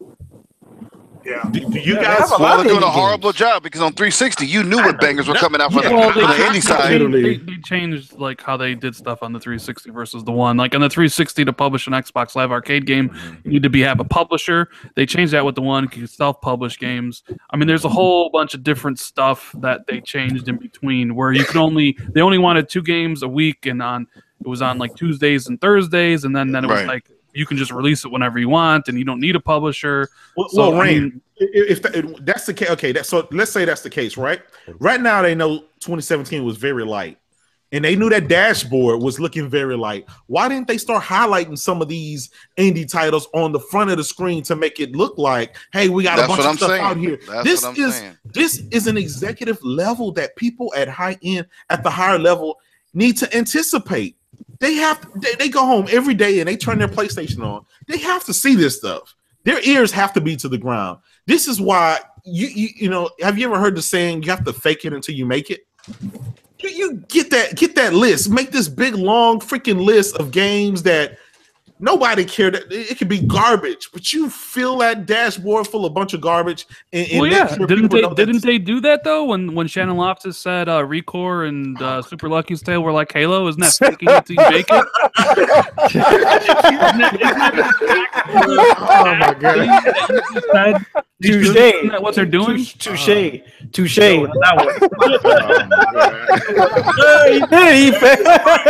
It's true. You can't. Come on. All right, here. They asked her what was the big game. She said, "Quantum Break." It's a phenomenon. Quantum Break was the phenomenon. It's a phenom. Yeah. So go back to your question, P-Rock, about whether. Look, you gotta. You're right. Don Matrick and all his cronies left it in a big hole. They had the change of the CEO. Ballmer left, and they brought in the new CEO. They sacrificed 2017 for a better future. They knew exactly what was going on. They knew last November that Scalebound was a game that wasn't going to be ready until late 2019. So you're still looking at about another 2.5 years of development. So they decided to cut to properly fund more games because Phil's boss is an asshole. which is why it's a big deal that he got promoted out from underneath him, and Xbox is no longer under the mantle of Windows. So you're on the boardroom, right, Jay? And you have to take, criticism for what you've done right. And if you're not doing things right, you're not going to get promoted. Yet Phil got promoted from the CEO to the executive level. That should tell you all you need to know about what they think how he's doing with his jobs, the project that he has in development, the games that are moving forward, and what they think of Xbox. So they obviously think he's doing a fantastic job, whether it was a recovery effort after, the sinking ship of Don Matrick and Connect, right? I mean, Phil's pretty much straightforward. He came out and said, I wanted to do 3 things. I wanted to fix the hardware. That's the Xbox One X. I wanted to do backwards compatibility and fix Xbox Live and do all the services. They're all there. And then he said the final thing he wanted to do was games. I've talked to you about this in secret DMs. They're coming. Yeah. And there's going to be some time out because, like P-Rock said, a lot of these games take years and years and years to make. Yeah. So the problem with that whole thing you just said, like you said, it sounds great on paper. But the fact that we're 4 years into the life cycle, bro. Yeah, you in the middle of the gen. It's bad. Man, but you're right. I don't know how many times I can say it. It was a terrible year for Xbox, the worst ever. Not a year. It's been a terrible generation for Microsoft. Yeah, in comparison to the 360, of course it is. But look what happened to them at the very beginning. All their plans, all their work went up in flames. It went up in fire. They had to scramble. They had to completely redo the operating system because the high ups said get rid of it. So the thing you spent 3 years making, 2 years making, scrap it overnight. And by the way, it's got to come out in 6 months. Their entire strategy, their entire plan of what they were trying to accomplish, torpedoed overnight. And all the games that were funded and were coming out, like Rise, Sunset Overdrive, Quantum Break, all these games, they all came out. But then because Xbox didn't hit its sales milestones and there wasn't enough money coming in, the bosses like Terry Myerson, they cut the leash on it. They cut money to marketing. They cut money to game development to make sure that Phil and them, you got to prove yourself first before we open up, more money. It's a mess. And that's what happened. So you end up with 2017. You end up with canceled games and games delayed to the next year. A big gaping hole, a big fucking gaping anus in the history of fucking Xbox. And all you got to look forward to is, okay, 2018 looks better. And then, what else? I don't know what else to say. But the problem here is that Microsoft doesn't have an identity. And it's hard to come back from this type of blow when you don't have an identity. No, they can come. Look, they can come back. This is how you come back, right? Please explain, because Microsoft need all that help. No, let me tell you. This is how you come back. Okay, you look, last generation, Sony basically didn't. For the first 3 years, they were dead in the water. They came out with the overpriced console. They came out with it a year later. They come out with no rumble in the controller. They come out with all these things against them. They were able to stop, refocus, and just give you game after game after game after game. And then, eventually, as gamers, what do? They buy games. So people are forgiving. People will forgive Microsoft. But there's a difference. Sony has an identity, though. There's a difference, though. Like, Sony's already been in the game long enough to bounce back from these type of blows. Yeah. Microsoft, this is their first time doing actually, a lot of people call this the third console curse. Just because of the timing. It's true. And Sony did the same thing what Microsoft was doing now. They got so big, they thought they could do more. They thought they could use the console as a Trojan horse for other things. Because remember, when the PS3 launched, it wasn't so much about the games; it was about the Blu-ray player, right? Because they wanted to be first, or they wanted to take over the market as the primary format for high definition graphics. Yeah. But let's also not forget, the PS3 was a Trojan horse for the Cell processor. Sony wanted to sell that processor and beat out Intel. Yep. They wanted that Intel processor, that Cell processor in PCs, microwaves. They wanted that processor to be the future. Yeah. And they thought if we can show how well this processor does in gaming, people will come and buy our processor, and it backfired. Yeah, it backfired. The PS3 tried to help cancer, man. Try to save. And that backfired. So what did Sony do? Sony's like, okay, we fucked up. We're gonna have to go back to the drawing board. This is what we're gonna do. We're gonna create a cheaper. We're gonna create a cheaper PS3, Even if we have to cut out features, and you saw they took away backwards compatibility because the original PS3 had the PS2 in it. That's how it was 100% backwards compatible. They removed that. You know what I'm saying? They removed the SD cards, the memory cards, and all this other bullshit. They reduced the amount of USB ports, and they went back to making games. Now Sony realized PlayStation will forever be a device that's mostly for games. Granted, you know, it's the other biggest thing they did too. You can do services and stuff like that. You know, you can have your PS View, you can have Hulu, Netflix, but that's just extra functionality. Yeah. You know what's another big thing they did with PS3? Because when PS3 launched, it didn't look like it was a cool console. You know what I mean? The marketing sucked. It was these weird ass commercials that was coming on. They like, what the hell is going on? And then they switched that marketing campaign up, and it was like, "Oh, you got to get a PlayStation, my man." What's my man? That I forgot his name. And then the other little dude, they was get a PSP. The Marcus dude, They made it seem like this is a very both companies got extremely arrogant. Sony thought their fans would buy whatever they dished out, even at $600. They even said it. You're gonna work 2 jobs to get them. Yeah, and Microsoft without Rumble. Microsoft thought their fans and the publishers would love this idea of, you know, the DRM that they were doing. They were arrogant, and they got slapped in the face by a smarter Sony. You know, like, even if the rumors were true that Sony was planning something similar, as soon as they saw the backlash, they, you know, if it was true, they were like, we ain't doing that because we see an opening here, right? And they're paying for it. You know, Sony paid for it for quite some time, you know, on the original PS3 before they kind of turned it around, and Microsoft is certainly paying for it. I think it just looks worse in retrospect, or at least in comparison, because you have the Switch doing incredibly well with a lot of exclusives, and you have the PlayStation 4 getting a lot of support, a lot of exclusives this year, and then, you know, a lot next year. So, like, when you compare all the consoles, it's like one had its worst year ever versus 2 pretty damn good years for the competition, so it stands out a little bit more. That's true. Well, let me ask you this, Ryan. Okay, so right now 2018 is upon us in a couple of days. Okay, so how does Microsoft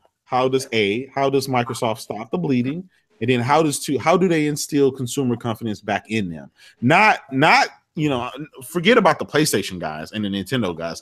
How do they keep the guys who are in that ecosystem interested in that console and keep them engaged? They got to continue with the drip feed of quality exclusive content on their platform without, like, canceling something that people are looking forward to. Like, I know Sea of Thieves and Crackdown and State of Decay aren't exactly everybody's cup of tea, but, like, that's 3 pretty big games early on next year, plus whatever they have coming up, like Forza Horizon 4 and Halo 6. And as long as I think what the bigger problem is, they went 2 years without showing anything new at E3s, right? No new IPs. I think you need to at least show your audience, being like, we know you all know Halo's coming, but also we're working on this game, and this game is a new IP. This game has a large budget. You just got to wait. It'll be here in a couple years. They need to kind of throw that morsel to their audience as they drip feed the content. And I think people are willing to, you know, forgive and forget. Yeah. You know, Microsoft just has to go prove that for the next couple years. And then by 2021, who knows? Like, you know, who knows what happens 4 years from now? Look, if Microsoft comes out right at this E3 and they show me an hour straight of just trailers, I don't care if they're CG, I don't care if they're just 2 stick men on the drawing board, that shows me a laundry list of games that are coming in the future, feel confidence. My confidence in them that, hey, at least they've showed something. It's something on this roadmap. And I know Phil Spencer doesn't like doing that because he said it before. Well, yeah, I don't like doing it. And I know Sony doesn't really like doing it either. But sometimes you have to do that in order to get the juices flowing from the gamers. I mean, we want to know what's coming, you know, and it's been successful for Nintendo. It's been successful for Sony right now. So I think they just need to start following the lead of Nintendo and Sony for the meantime until they get their own thing together, and then just go for it, you know. Microsoft basically has to start with Halo. If they can rejuvenate the series, bring back the magic that was Halo from previous. Hell no. Yes. Burn that shit alive. Thank you so much for joining. Thanks a lot. Thanks for having me. What's up, on? Alex? What's up, brother? Yo, that's Start. the best voice on YouTube. Hey, Water Up. Post game report. Him and Fonz, bro. They have this magic. Man. When they're together, I'm like, holy shit. Sounds like you're watching like a sports broadcast or something. I met him at an event. What event I met you in years ago? The Connect. The Connect event, right? Yep. Yeah, we had a ball that night, bro. You were a little pup. So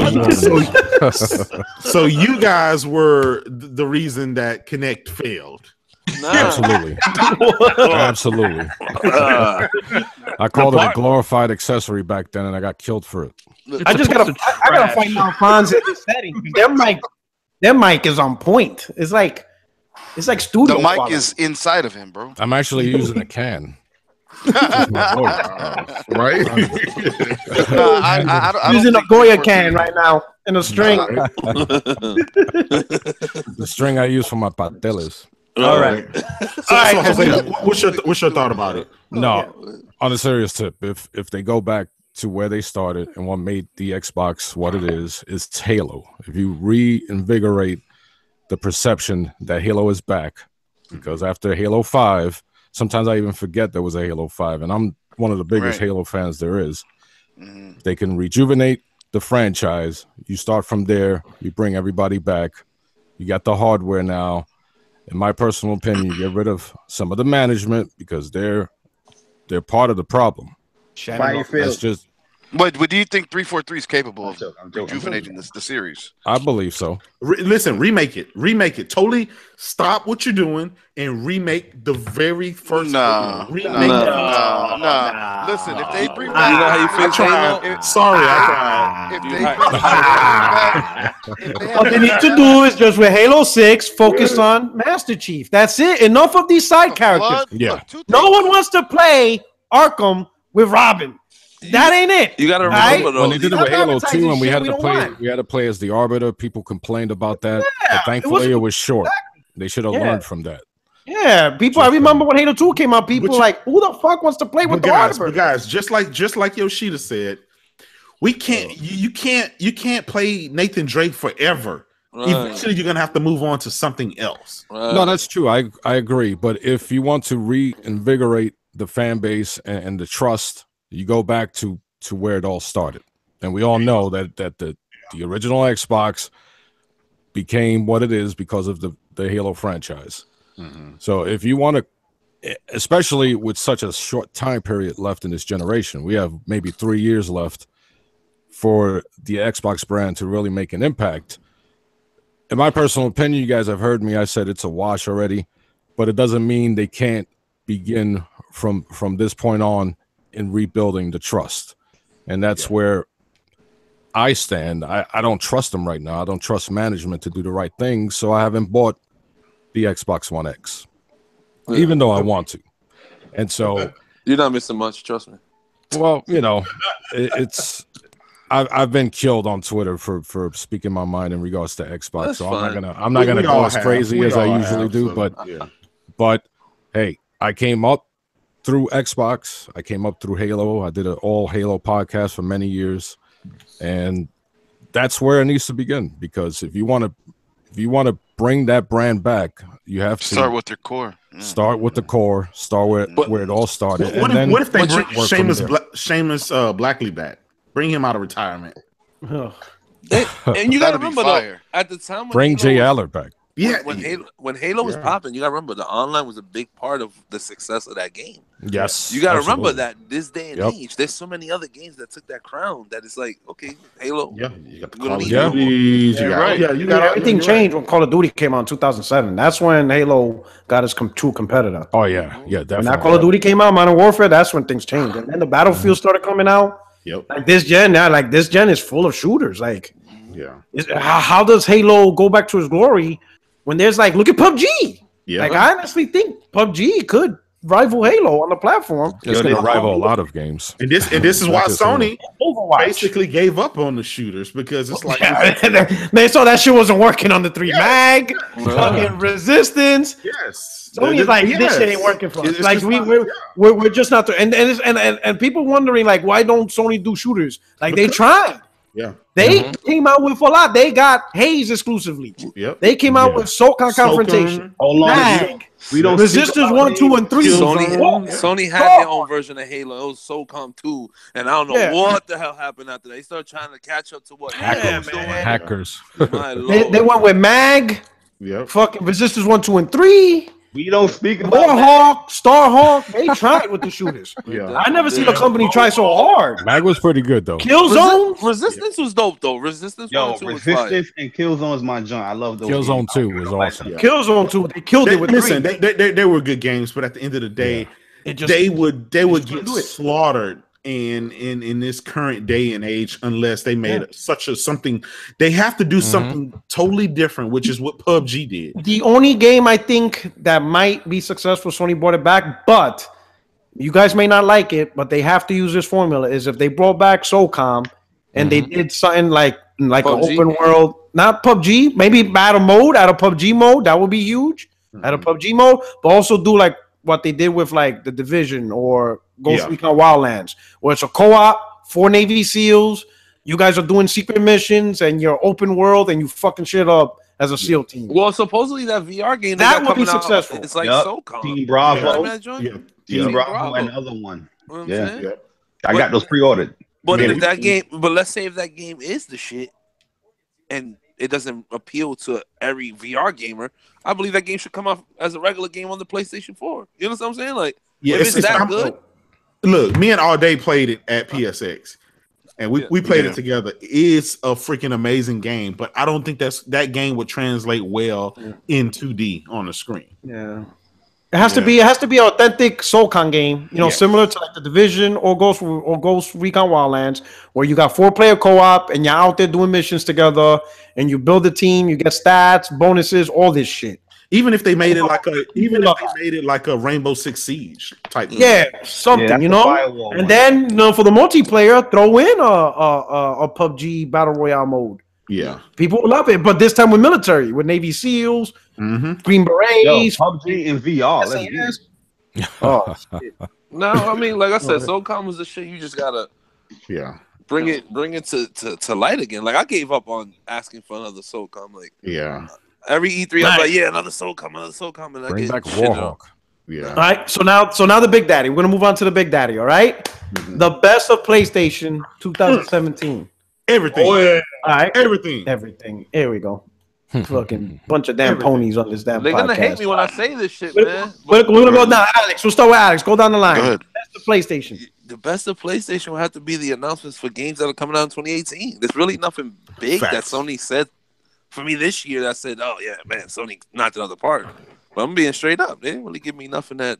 Horizon Zero Dawn? Man, you're fake. You know what? You're done all day. You're next. I'm gonna you know what? You're done. You muted his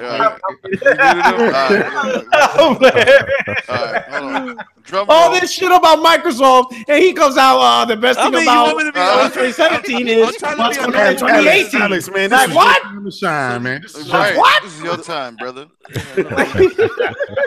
Haven't I dogged Microsoft enough this year? I'm trying to end the year nice, man. Come on. Oh shit, all day, man. Best of PlayStation 2017, and please keep it within 2017. All right. Drum roll. Ready? Yeah. Get them. Third-party support at an all-time high. This is the first time we got, 1 year fire third-party support, right? And they're Automata, Persona 5, Neo, you know what I mean? Just the list goes on, you know what I mean? Preach.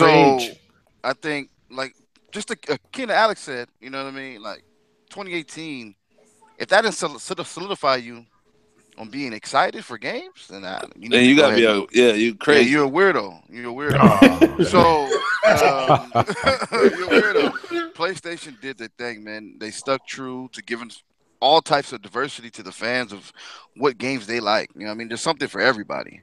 And I think they did that well. They covered all cylinders, man. There wasn't no dips. You know what I mean? You could say concrete release dates, but hey, you know what I mean? You see what happened to Scalebound. #. You know what I mean? So, the announcements they made, huh? Bro, it's just one of those things where it's like the success speaks for itself. That's the reason why I had to come out the bat. You know what I'm saying? Like, I could've just come over. Man, stop it, Alex. You fucked it up. You had to listen, don't use all day. Like, yeah. That's what I was gonna say. Nah. I mean, I'm keeping it stacked, bro. Listen, I can't wait for 2018. Fuck 2017. I can't wait for 2018. But nigga, you just play 2K, nigga. I know. You don't play the game. I'm on PUBG. Come on, man. My man Alex has felt like the best in-game character of the year was Kyrie Irving of the Boston Celtics. He thought Kyrie should have gotten a nom. Look, as me being a new VR owner, I can say, dude, I'm completely satisfied with VR. It's fire, right? Man, absolutely.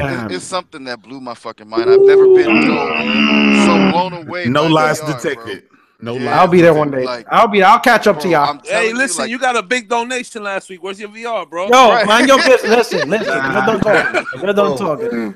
But look, VR, bro. Like, I've never felt that overwhelmed with excitement on a Told you, bro. ever. Did you get to play the experience?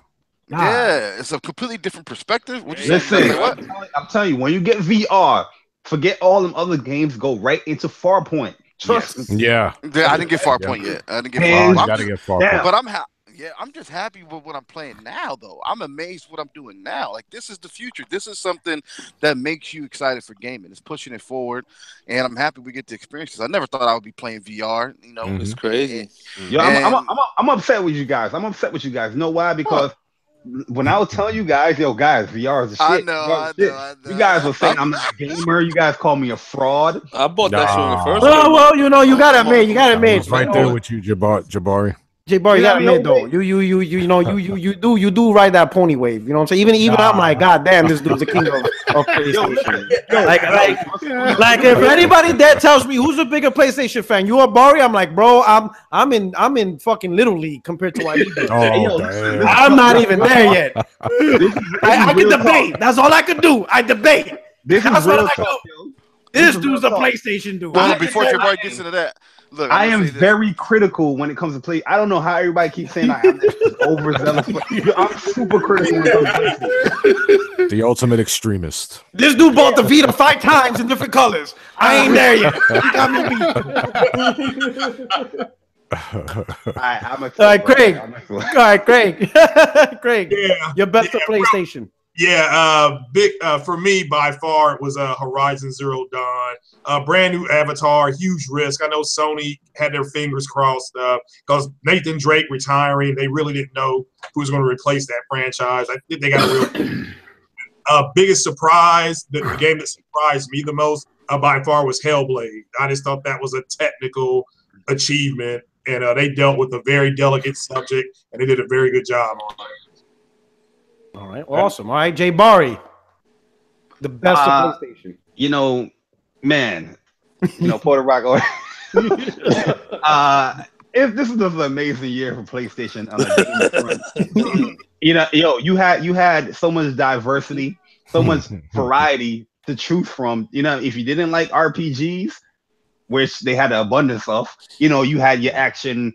Games you can play. You had your fighters that was coming. You know what I mean? It was just so much stuff that they was offering for the gamer. It's not just in January, then in June you got your next game. No, it was a January, February, March, April, May, June. It was a new game every single month, exclusively too.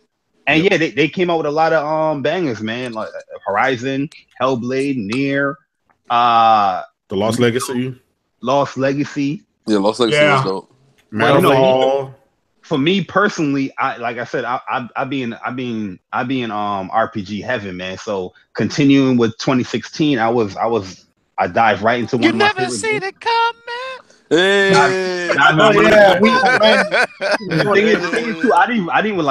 I stopped playing Persona 5 because I wanted to finish Final Fantasy 12 and I wanted to finish other RPG games. But one of the games that got people slept on, Tales of Berseria. That game is so amazing, man. I get you like RPGs, play that game. Especially action RPGs, go and play it again. Guess what platform it was on? It's on PC as well, but it was on PlayStation. You know what I mean?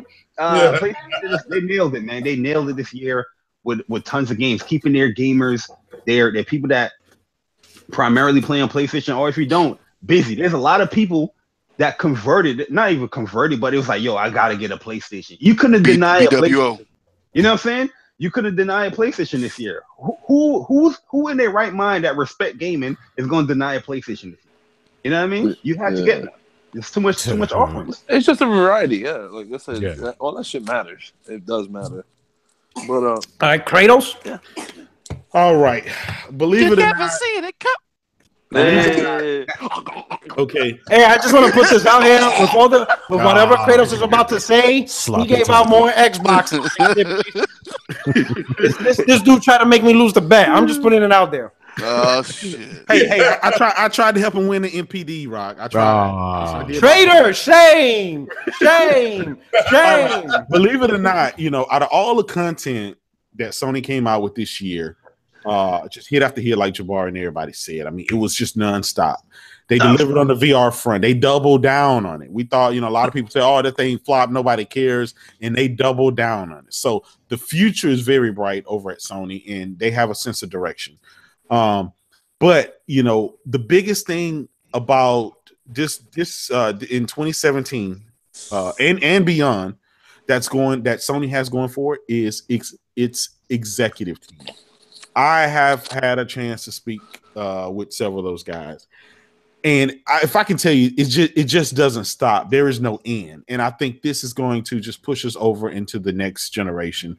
And this is basically this year. And next year is just going to solidify, PlayStation in the history books of it just wiping out any competition and any of the past, from starting from the regular NES all the way to the current generation. It just solidifies them in the history book that this is the golden era of gaming, and it's just this is it. Okay. All right, Jose. All right.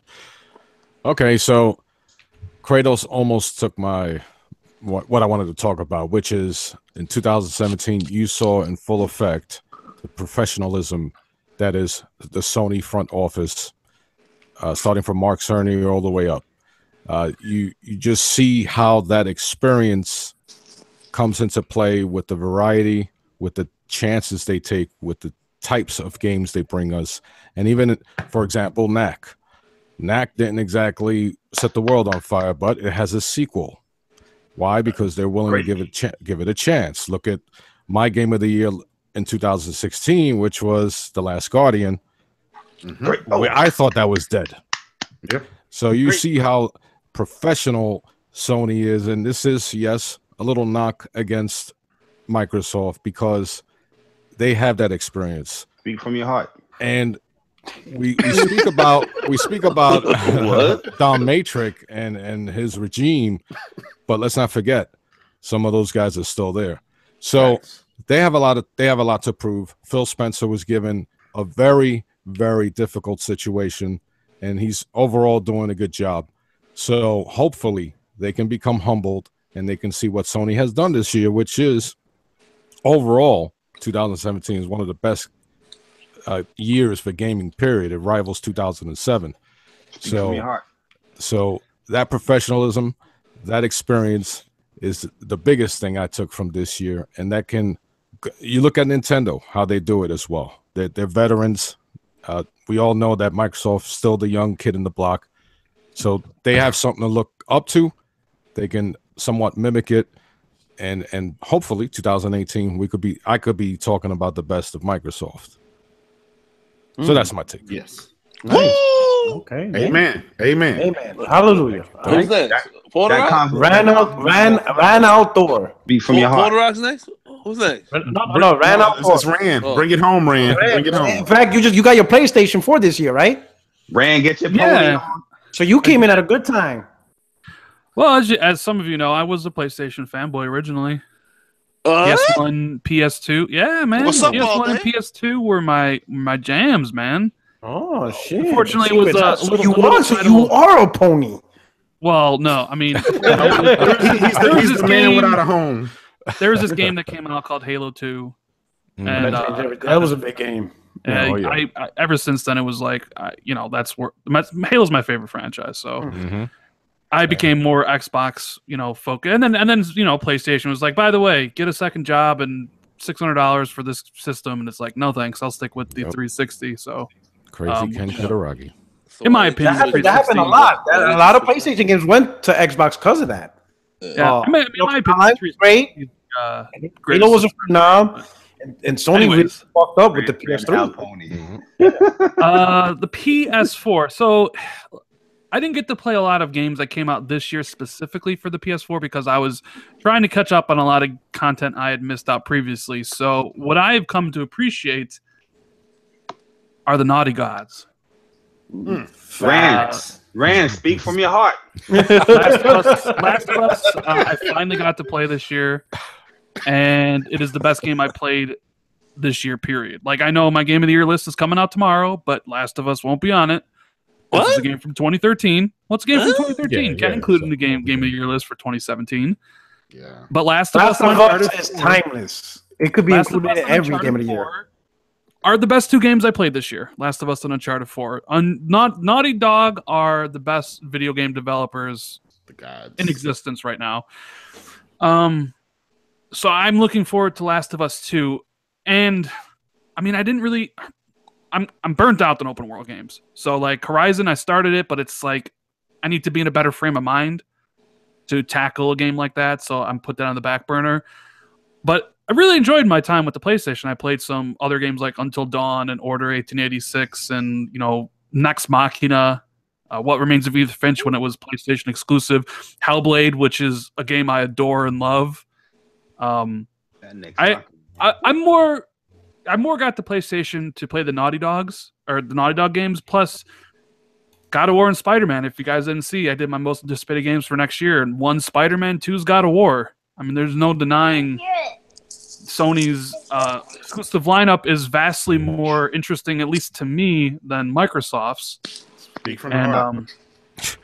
So yeah, I mean, I what Sony does well is they have a very strong first-party lineup that's not just concentrated in one developer like it used to be with Microsoft, where you could count on Bungie to make a awesome Halo game. Mm-hmm.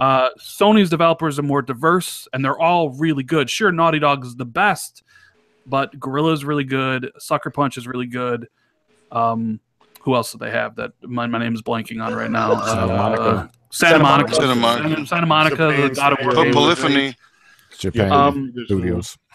Yeah, so the one issue is, and you guys might take some. I wish I could use my Xbox controller on the PS4 because the DualShock 4 is not so good. But you could. You just have to buy. There's a adapter. There's a $49 adapter. I don't like doing that though because that is a sin. What you just said, man. That is a sin. Get out. The Xbox One Elite controller is just the best, man. I don't know. Oh, the Xbox Elite controller, it feels good. I give you that. Yes.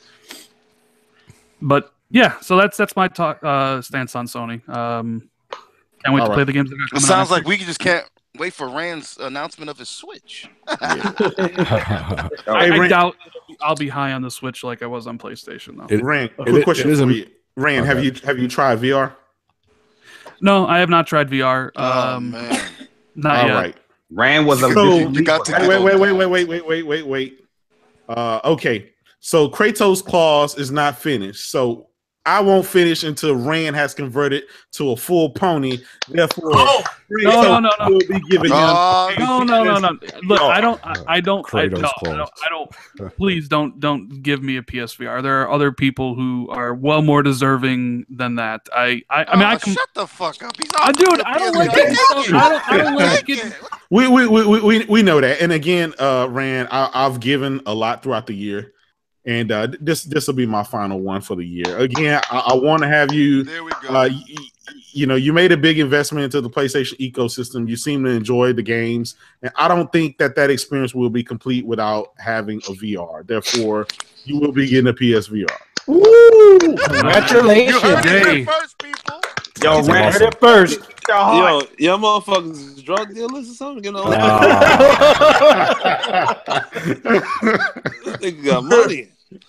I don't know what to say, man. Don't forget to get far point. That's awesome. All you gotta say to get don't worry about it, Bar. He got it. Don't worry about it. Point. He said, "Don't worry about it. He got it."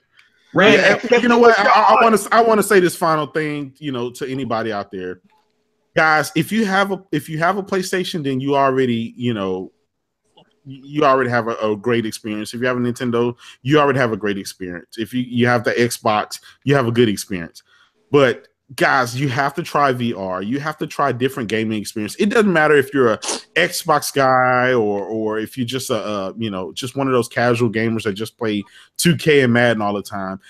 This is the golden era of gaming. There is more ways to play besides sitting on the couch. You can play standing up. You got the Switch for the portability on when you travel. There is something for everybody in gaming right now. And I wish you guys just go out, get all of the consoles, every single one of them, and just enjoy all of the experiences. Kratos, when I first on Battlefront, the first Battlefront, when they gave us that VR experience with the X-Wing, yes, I'm gonna sound like a dork, but my eyes were pretty watery because that was something since I was a kid I always dreamt about. Oh yeah, and here I am with R2 sitting behind me, and I'm flying a freaking X-Wing in space.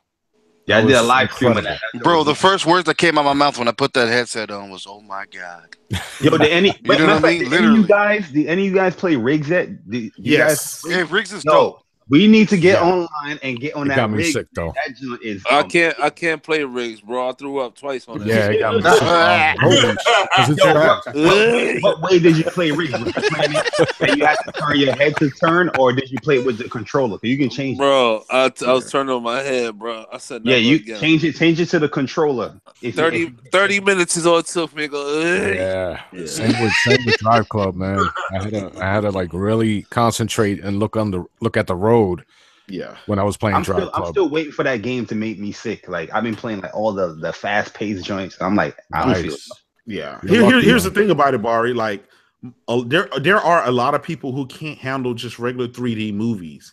So VR is it's a bad experience for them because they just can't handle the fast movement, and so not everybody is going to be able to do it. Yeah, what VR does, it tricks your brain into thinking that you're actually in that world. Mm-hmm. And then when you have a jarring moment where it comes to a stop or you crash or something like that, you can get disoriented for a lot of people who are not used to that motion.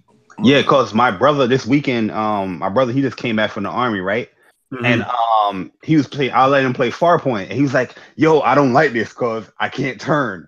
And I said, "Yo, my man, you're in the game. Just turn." Yeah. And he ended up turning. He's like, "Oh," he was like, experience. VR is dope, man. Like I said, the first game I rocked with, and it's still my favorite VR game right now, is that Until Dawn: Rush of Blood. Yes, that shit is so hot, bro. Resident Evil 7. I still will not finish it because it's too scary. Oh, bro, I went through the first 30 minutes and I stopped playing. Yeah, I was like, oh, fuck. I got about 30 minutes into it and that was it. That's all I could handle. Sleeper, that Batman game is short. Yo, the story is really good in that Batman joint. Batman game, I was in the house screaming. It was late. It was like midnight. I'm like, ah! You know what I mean? Like, it was crazy, bro. What you did, the Resident Evil? The Batman. Just the Batman. Simple. Yeah. What? Like that. Yeah. Oh, yeah. Oh, yeah, because there's some jump scares in there. Yeah. Yeah, when in London Heist, when that dude was interrogating you, that big ball-headed dude. Yeah, you guys know that. So real, man. That's Blood and Truth, right? Y'all know that, right? That's Blood and Truth. Mm-hmm. Yep. Yeah. So, and hey, $199. Can't beat it. It ends the 31st. So I think we can all say here on this panel that this is one of the best peripherals or consoles ever put out. Yes, I agree. I think this is the peripheral gamers been looking for decades. Because every platform. Oh, really, P-Rock? Where's yours? Whether play, mind your business. Right? But when you think about it, every platform, whether it's the PSI, Nintendo's Bazooka, Rob the Robot, every generation they tried to. Even Sega had the 3D glasses. There was always a peripheral. Somebody tried to come out to bring out a different experiences, and I think PSVR is finally that peripheral that actually gamers can enjoy. Kinect sold incredibly well, even though it was the thing that torpedoed the Xbox brand. It did offer that different experience, and it sold like 30 million units. Except it was a giant pile of shit, and nobody wanted it. So when Microsoft, made their whole strategy revolve around Kinect and saw all their plans go up in smoke, Yeah. But I mean, I know VR. Is it just me, or does VR seem like a little bit too early though? No, like, I feel Nope, like not at all. Not at all. I don't know. Because Samsung and Oculus, they kind of set the tempo, and Sony just took it. And I think it's not like they began the whole VR trend. There were other manufacturers, and they're working So that together kinda to helped. make sure that it's successful across all of the platforms. I feel like people say that because there is a lot of wires when it comes to this PlayStation VR. Yeah. You're going to be hooking up a lot of things to this. You know what I mean? Wires are going to be all over the place. If you have the people in the 2.0 room- version fixed a couple of those problems. All the wires. Oh, with Yeah, but it's still a tether.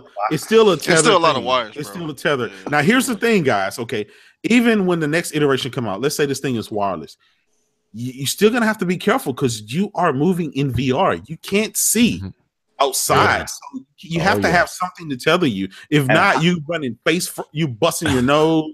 You're falling out of windows and stuff like that. You know? Well, there's VR headsets that have cameras in front of it, so you can see what's in front of you. Yeah, the Vive had that. It basically it's a sensor that when you get too close to something, it'll pop up on the screen. But it's still, I mean, come on. I don't know how I feel about a wireless VR set because that's gonna have a battery on your head while you're looking. You might be frying my brain right now. Frying your brains in 2 years, you're gonna have the biggest tumor coming out your head, bro. I don't know. You know what I mean? Like, yo, the PlayStation VR got a lot of wires.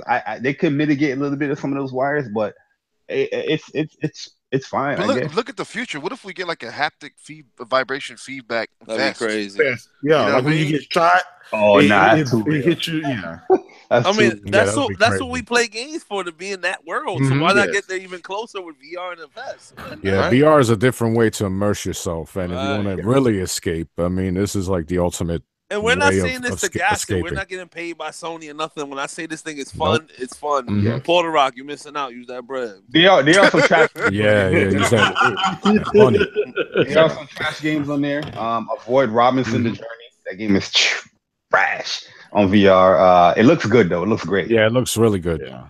It's one of the best looking games. But that game, the movement in that game was horrible. But yo, going back to the Kinect, yo, I kind of like the Kinect, man. I liked it. When I got the Xbox One, I was using the Kinect. I thought it was dope. Star Wars Kinect game. Look, the only thing I used the Kinect for was really to do Skyping with my brother. And my wife used to use it to work out with the whole aerobics thing, but it became a novelty quicker. But I think it would have been successful if the first party would have supported it. You know, kind of like with, kind of like with in the past that Sony's did with a lot of its hardware. You know, they want the third party to go make games for it, but they end the first party support for it really quick. I think the problem was that the support with like PlayStation, you had the camera, right? The camera was bare bones before VR came in the picture. You know what I'm saying? Like, now people's like, oh, I gotta go get me. Oh, people's using it for live streams too. But I'm just saying, like, that even entice people more to get. I gotta get a PlayStation camera as well. You know what I mean? That's what Connect. I think what one of the problems with Connect is that the audience that was utilizing it the most grew up, and by the time the Xbox One came out, they already grew up. They wanted nothing to do with Connect. We gotta remember though, the Connect was very limited though when it came to how can you play your games as well though. Like it's very limited. With the Connect was a very advanced version of the PSI. And here's the thing. Oh yeah, playing the games with your own body is not going to attract. It's not going to be a mainstream thing. It's just, it's cool for a dance game and here and there, but no one's going to do like a 4-point with your own body. And I think that's the difference between Kinect and a VR. VR is just immersing you in the game that you would normally play anyway with a controller or whatever. So they didn't really take you out of the core essence of gaming. It's just putting you more. I'm not gonna sit there and be. Kinect is like you got to do the Dexter wiggle to play a game, and and that gets old after a while. Like imagine trying to play Devil May Cry. Kinect. That's not possible. You're just gonna be like, you're not gonna swing a sword around all day. It's not the gameplay is just not there. Yeah. But let me cut this circle jerk real quick. All right, good job. So now we're gonna talk about the bad. Yeah. Right? Mm-hmm. What do you guys think was the bad of PlayStation in 2017? I'll go first right now. Oh, there we go. Go ahead. I'm going first right now. I lead the charge. I was playing Elite Dangerous.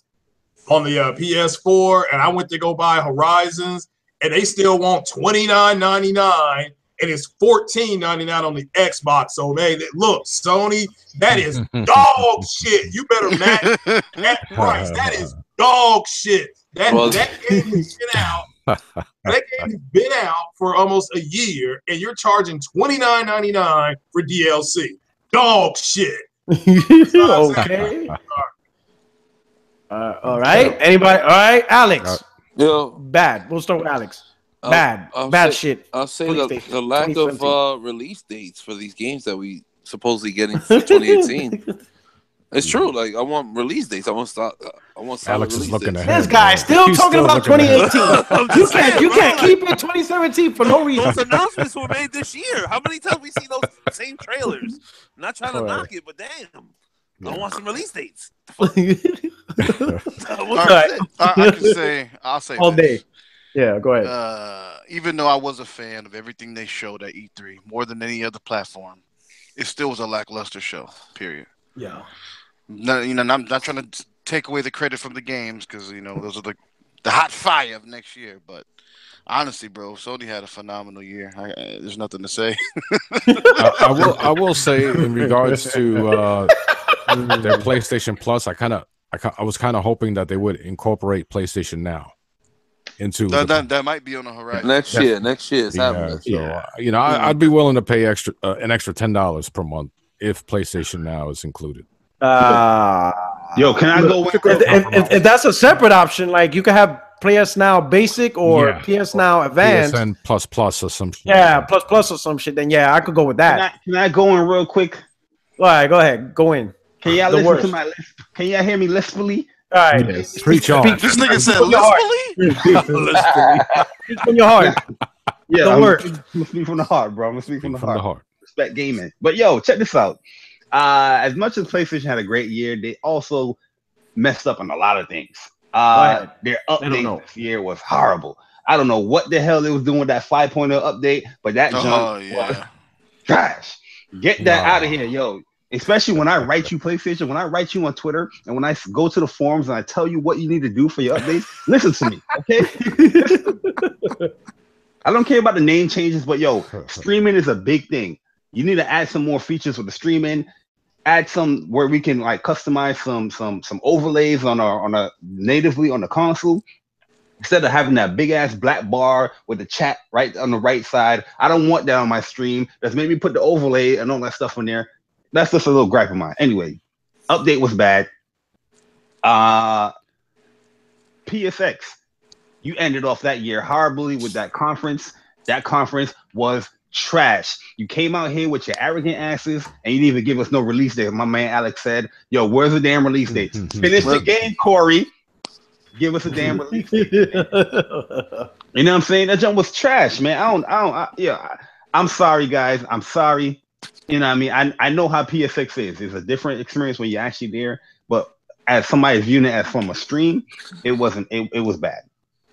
And they could have, and all they had to do to fix it was they didn't have to like announce new projects, but like what they did with Detroit, where they played the game and then talked about it, they could have done that with every other game. Like if they're going to talk about God of War, play it.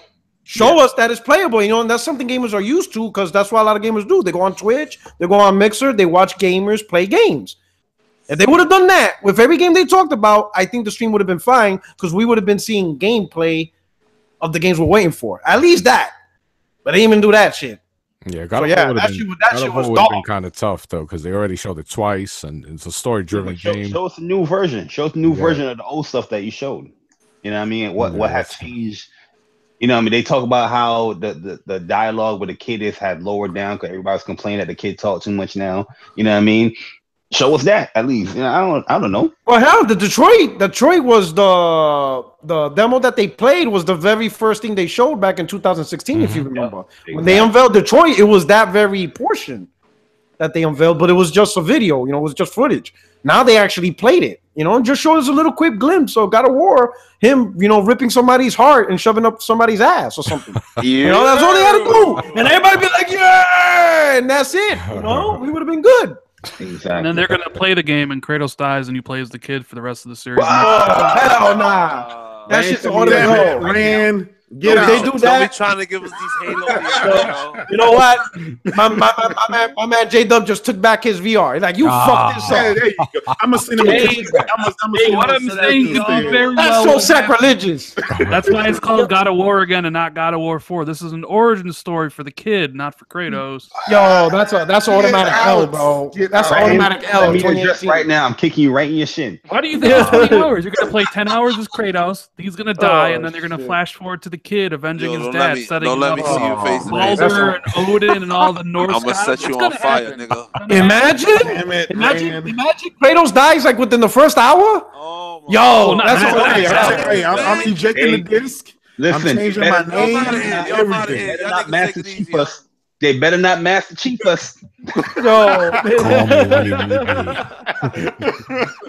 Oh shit. Hey yo, but yo, last thing though, is you got like I always said this gen that I feel like PlayStation is ahead of Xbox, where Xbox is the ones playing catch up. But when it comes to the feature shit, gifting games and refund official policy to refund digital titles. Yeah. We need to step this up now, PlayStation. Come on now. They're way behind on you know what I'm saying? You are lacking. I'm kind of gonna add to what Jabari's saying. We the said only this thing round. you can do on PlayStation is click a heart where you can go on the wish list. That doesn't do anything. Nobody can see your wish list because no one could really buy it for you. Exactly. It's trash. They need to fix that up. And other than that, that's it. All right, Kratos. PUBG, yo. All right. PlayStation's perfect. Move on.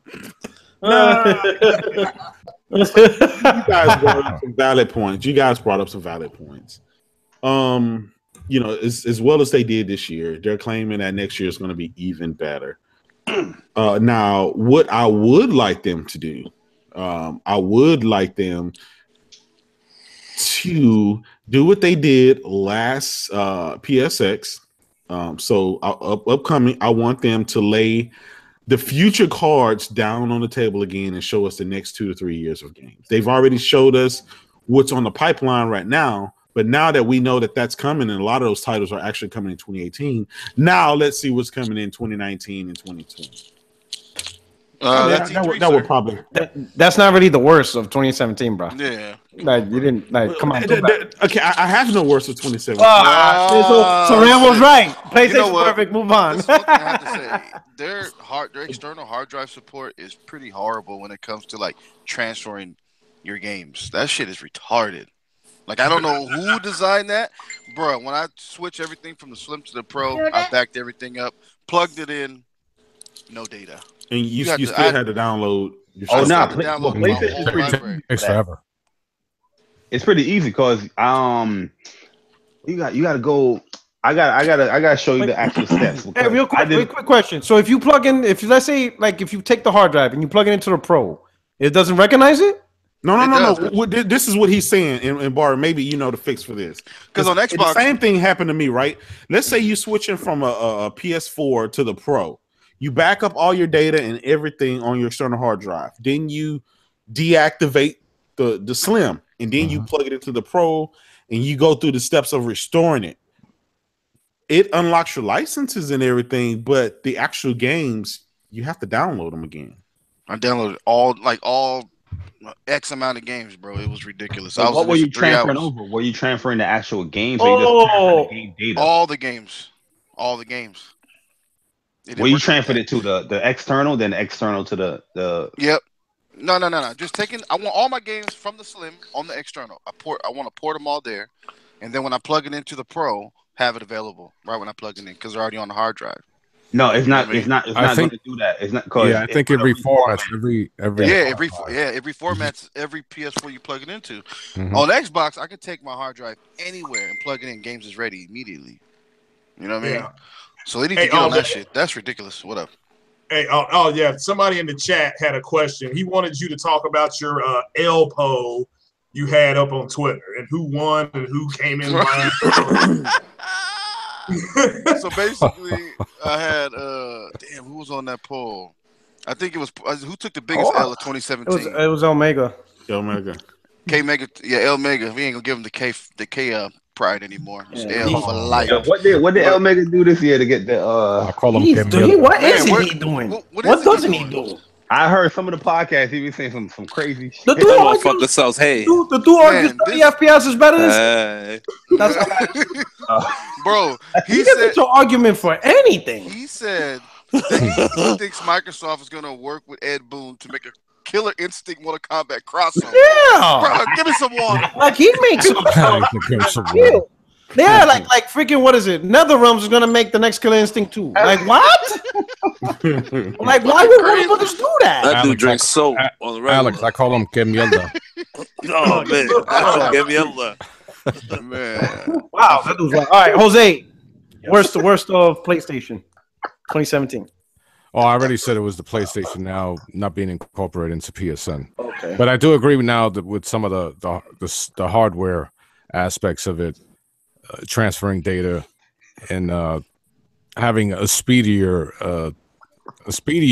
method of transferring data. Because whenever I use a different external hard drive, I have to reformat it every time and then re-download everything. So it could be a little more, a bit more zippy. Yeah, it kind of makes it insignificant of why even purchase external if you're trying to transfer. It don't make no sense. Who took the biggest L this year? K Mega or D? Hey, yo, I say D. K Mega won. They gotta forgive D Batch because they were making fun of him on 3 continents. Hey, but I'm days. Hey, I'm posting them shits. I'm gonna keep it a buck. I'm gonna keep it a buck. When we went to PSX, we ran into some quote unquote developers that told us lies right in front of our faces. Yeah, he's right. And I asked him, I spent 40 minutes with the dude talking and shit.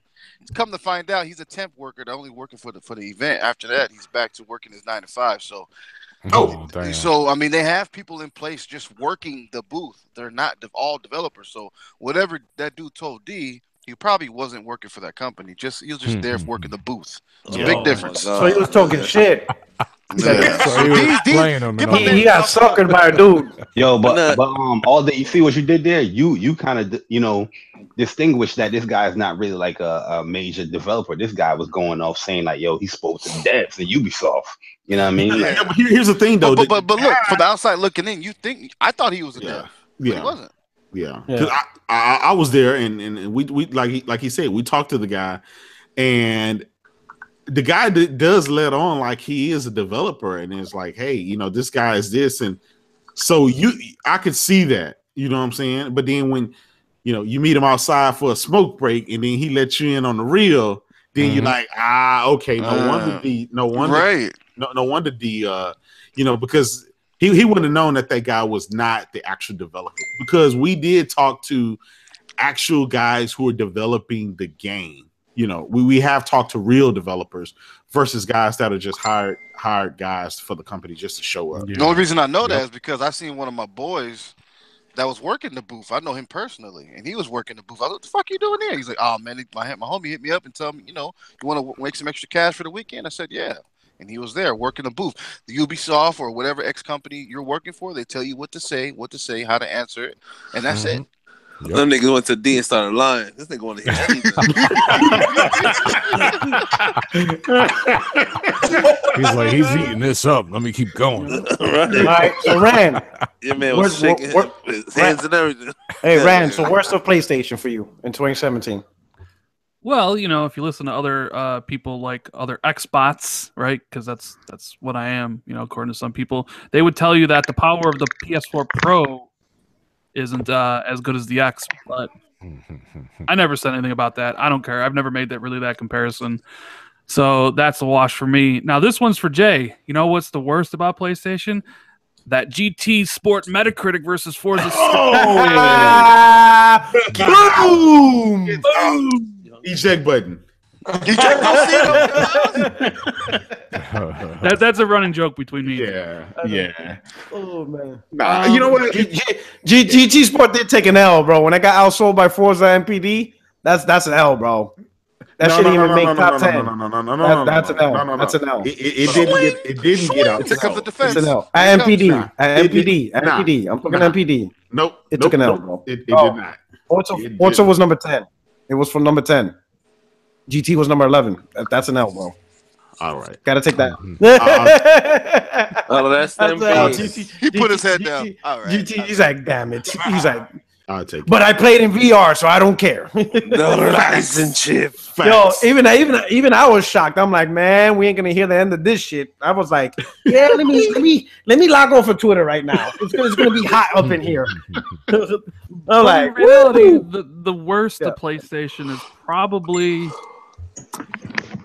I might get a little flack for this. All their conferences this year because they're all just rinse and repeat. Every single one of them.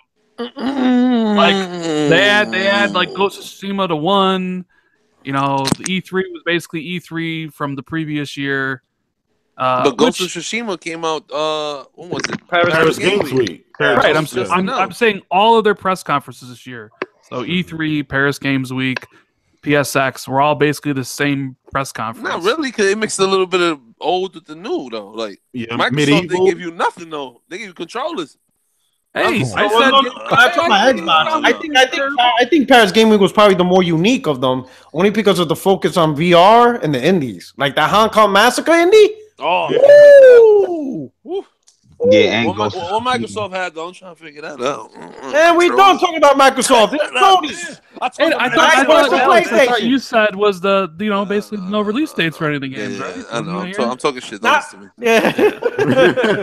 I don't know. Like, come on, Ray. You know it's hard for us to take an L, man. It's hard for us. To take I mean, it was pretty easy for GT Sport to take that L, though. Oh, damn. I could give him that L. I don't play that garbage. GT. Hey, hit that eject button.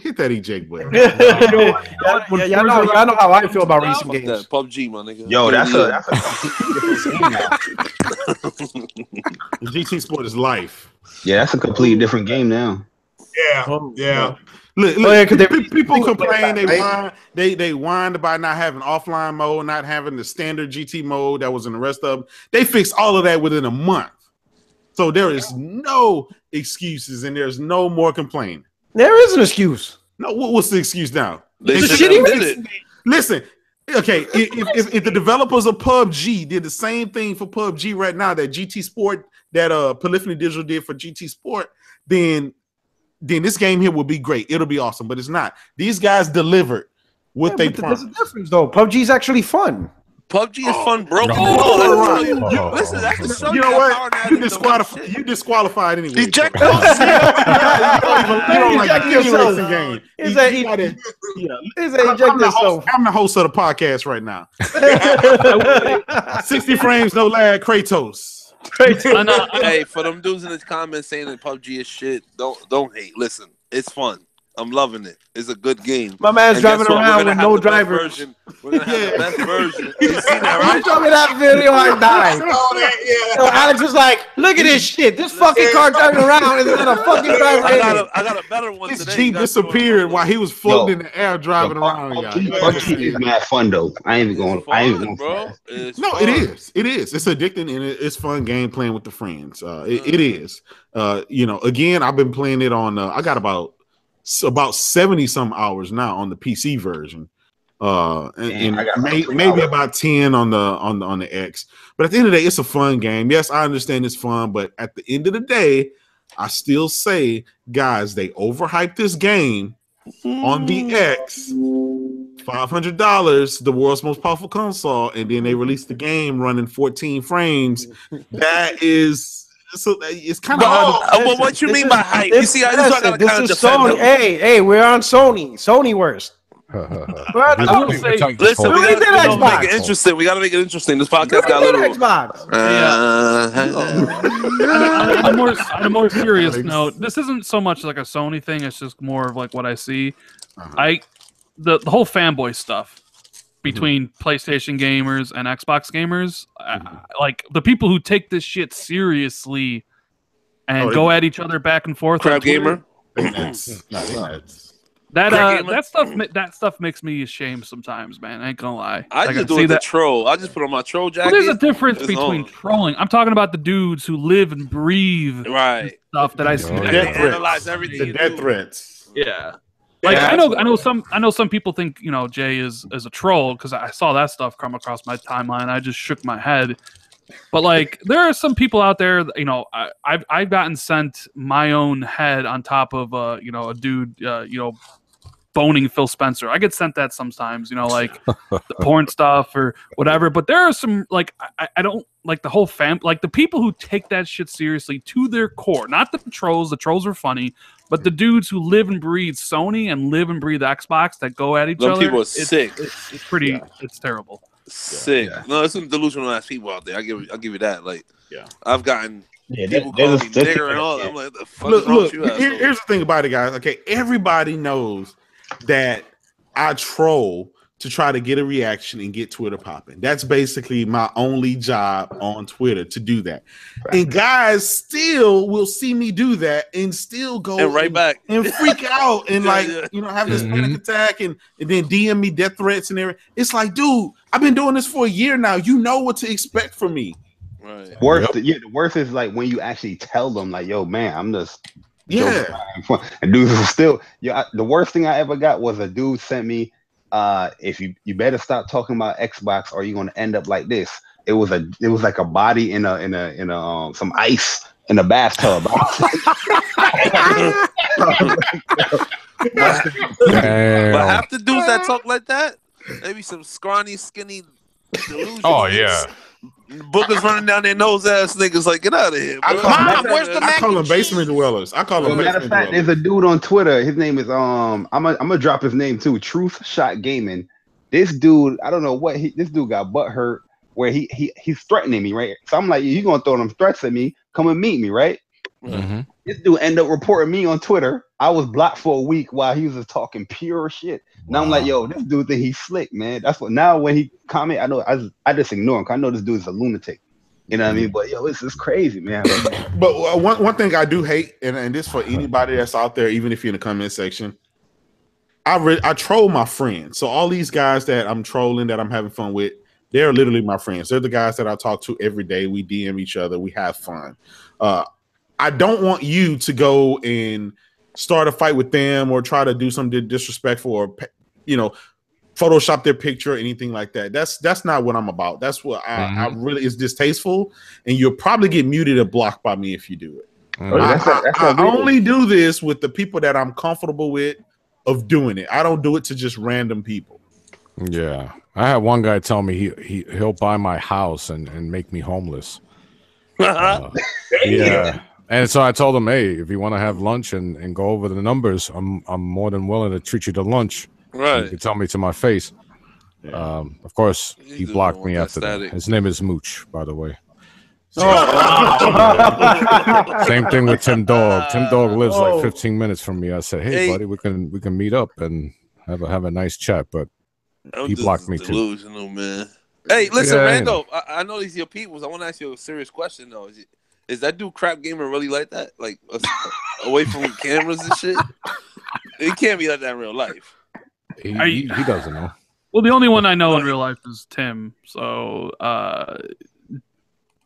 no, Tim. I know you guys got like private conversations. Not really. I don't. No. Oh. Okay. I mean, I talked to Crap. Like when I used to do his podcast behind the scenes, he's always nice to me.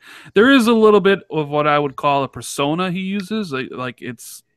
He's very much different, like off the air than he is on. Like that's the thing people don't understand. Like the Crap Gamer, that is a character he plays. Oh, of course, yeah. So let's be honest, guys. I mean, you don't do it that long without all of these characters that we created. created. It's a persona of us. Yes, a lot of us will not say some off the wall stuff, but to a lot of these guys, this is marketing them. This has gotten them so many views and hits, and this is their fan base enjoy that. And so, as much as we want to say, that Crap Gamer says a bunch of crazy stuff or he's always wrong, true. But at the end of the day, he has a marketed base for that, and so. But is it healthy for gaming? There's a difference between having a marketing strategy and being. But listen, here's the thing about it, right? Even if it's not healthy for gaming, he himself may not even be a gamer. He may be using just this community as a segue to profit, and a lot of people do it. He's not the only person that's like that. You have some guys that have hundreds of thousands of subs, and they do the same exact thing on a lesser level. But so as much as it's easy to just knock him. You got to realize that this guy is probably just a regular guy. He sees that, hey, this is the fans want this. No, I think all his clothes is Xbox gear. He has a rug in front of his house. But look how many guys, look how many other YouTube channels have come along that do very similar things that he does, and they basically glamorize the titles, and they have these clickbait titles, and you see like 5-6 of them that do basically the same thing because that audience is there, and they know they can make a little, profit or popularity. Listen, I'm not gonna lie. Probably half of his subs and half of the people that go to his videos are probably Sony guys. They're there to argue. They're giving him a push. They're giving him that. So it's not just it's called hate watching. Yo, who's cutting onions? I hear somebody cutting onions. Like I don't know. I hear like a board. PlayStation dudes like to argue. They like to debate. So if you talk about PlayStation and they disagree with your statements and stuff, they're gonna come to your stream to see what you say the next time, and they're gonna argue with you right there. The real problem is the audience that feeds these people. If there's an audience, they're gonna keep doing it, and that's just the way it goes. Same thing with video games. Don't let me get that audience. I crack up every time I see Alex or Jabari or Kratos like doing their troll game and. Or even Portal Rock, and I see the hatred that comes on. Like Smokey Dog does it.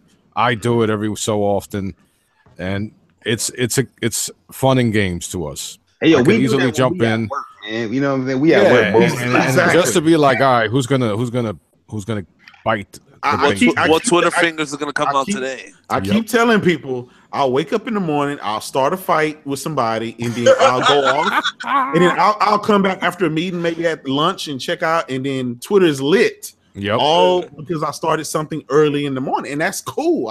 That's what I do. I enjoy that. My wife drop knows grenades and walk away. My wife knows when I'm up to something. She's like, "Who are you arguing with now?" I'm like, "Nobody." Alex, you asked if I'm in like those group community DMs in the Xbox community. No. I know they exist because I know people who are in those DMs, but I'm not because I'm kind of I don't know. All day. What would you say? Like, I think a lot of people I'm kind of distance. A lot of the group DMs in the Xbox community. Rand's really selective. I'm not what DMs he's in, bro. So yeah, like I have my own set of friends that I play with every single night. I talk to all day. Usually we talk apart, and sometimes it's every day in a party, or sometimes it's once a week. But I don't really talk to a lot of those guys. I mean, there are the DMs because, like I said, I know people who are in them who will tell me things that people are saying about me or about other people. Yeah, I think we all go through that. Mm-hmm. But I know. I mean, people have their problems with Tim. I mean, I have nothing bad to say about Tim. Like, I met Tim in real life. I talk to Tim all the time, multiple times a day. Like, you could tell him I said hello. You probably. I'm sure, I mean, I'm sure if I tell him you said hello, he'd probably be like, "Oh, you talked to him." Like sometimes tell him go jerk off. He'd probably tell me that I got banned from Twitter and all. I mean, he comes up with one thing that is for certain about the extreme side of whether it's Xbox or PlayStation or Nintendo. Those motherfuckers are creative with their stories. To the point where Microsoft should hire some of these guys to create some games because they can elaborate fucking stories. No, they won't because they don't know how to play any games because most of them don't play anything. Right. But they're creative. They're creative with their lives. They're creative. Well, they're fairy tales more likely. Yeah. But back as let me see, the 360 days when the community was coming up and everyone was getting together. We had our beefs. People had beefs. We always squashed them because in reality, you're most likely going to meet that person at a gaming event. Of course. So it depends, and for the most part, everybody kind of squashes because once you see the person in the flesh, you're like, oh shit, I didn't really mean all that.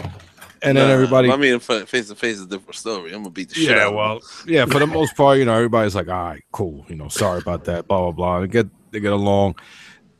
It can still go like that. I haven't been to a gaming event in a while, but it's a camaraderie. Everybody, at the end of the day, is there because they love video games. Yeah, that's what we're here for. Yo, what's up? We out to E3 next year, man?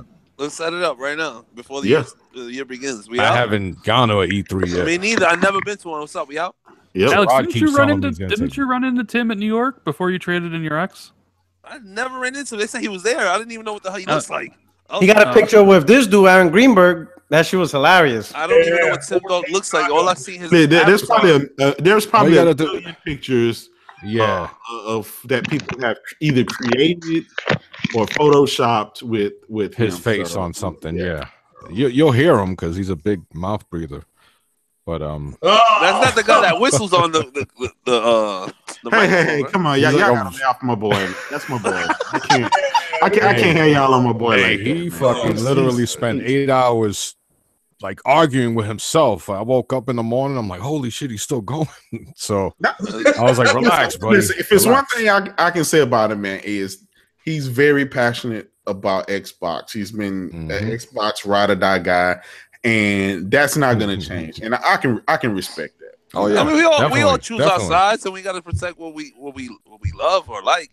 Yeah, it's a limit. You know what I'm saying? Like these companies are just their companies. I mean, like yeah. This is all for like it's really all fun and game. I'll say the realest shit I did was buy the X, and I truly thought it wasn't worth the money. Like that's the realest. You caught some slack for that one. I'm gonna tell you this right now. If I would have got the Pro first, I never would have bought the X. That's a fact. Right. Like I said, I told people if you had the S and you never owned the Pro, this is your Pro. This was it. This was perfect for you. I still got my day one. Right. If you had the Pro and you bought the X, you're like, oh. Okay. I have the Pro and I bought the X. No, I'm saying what I'm trying to say not is me. I wouldn't did that. I have the Pro. I have both. But what I'm saying, it wasn't like a big jump for me. Like, truthfully, for me, it wasn't like, oh, look at the draw distance. Oh, look, it's super texture. Even with how good like Star Wars Battlefront 2 looks on the X, Uncharted 4 still looks better. Yeah, on the Pro. Developers' lives matter. No, but What?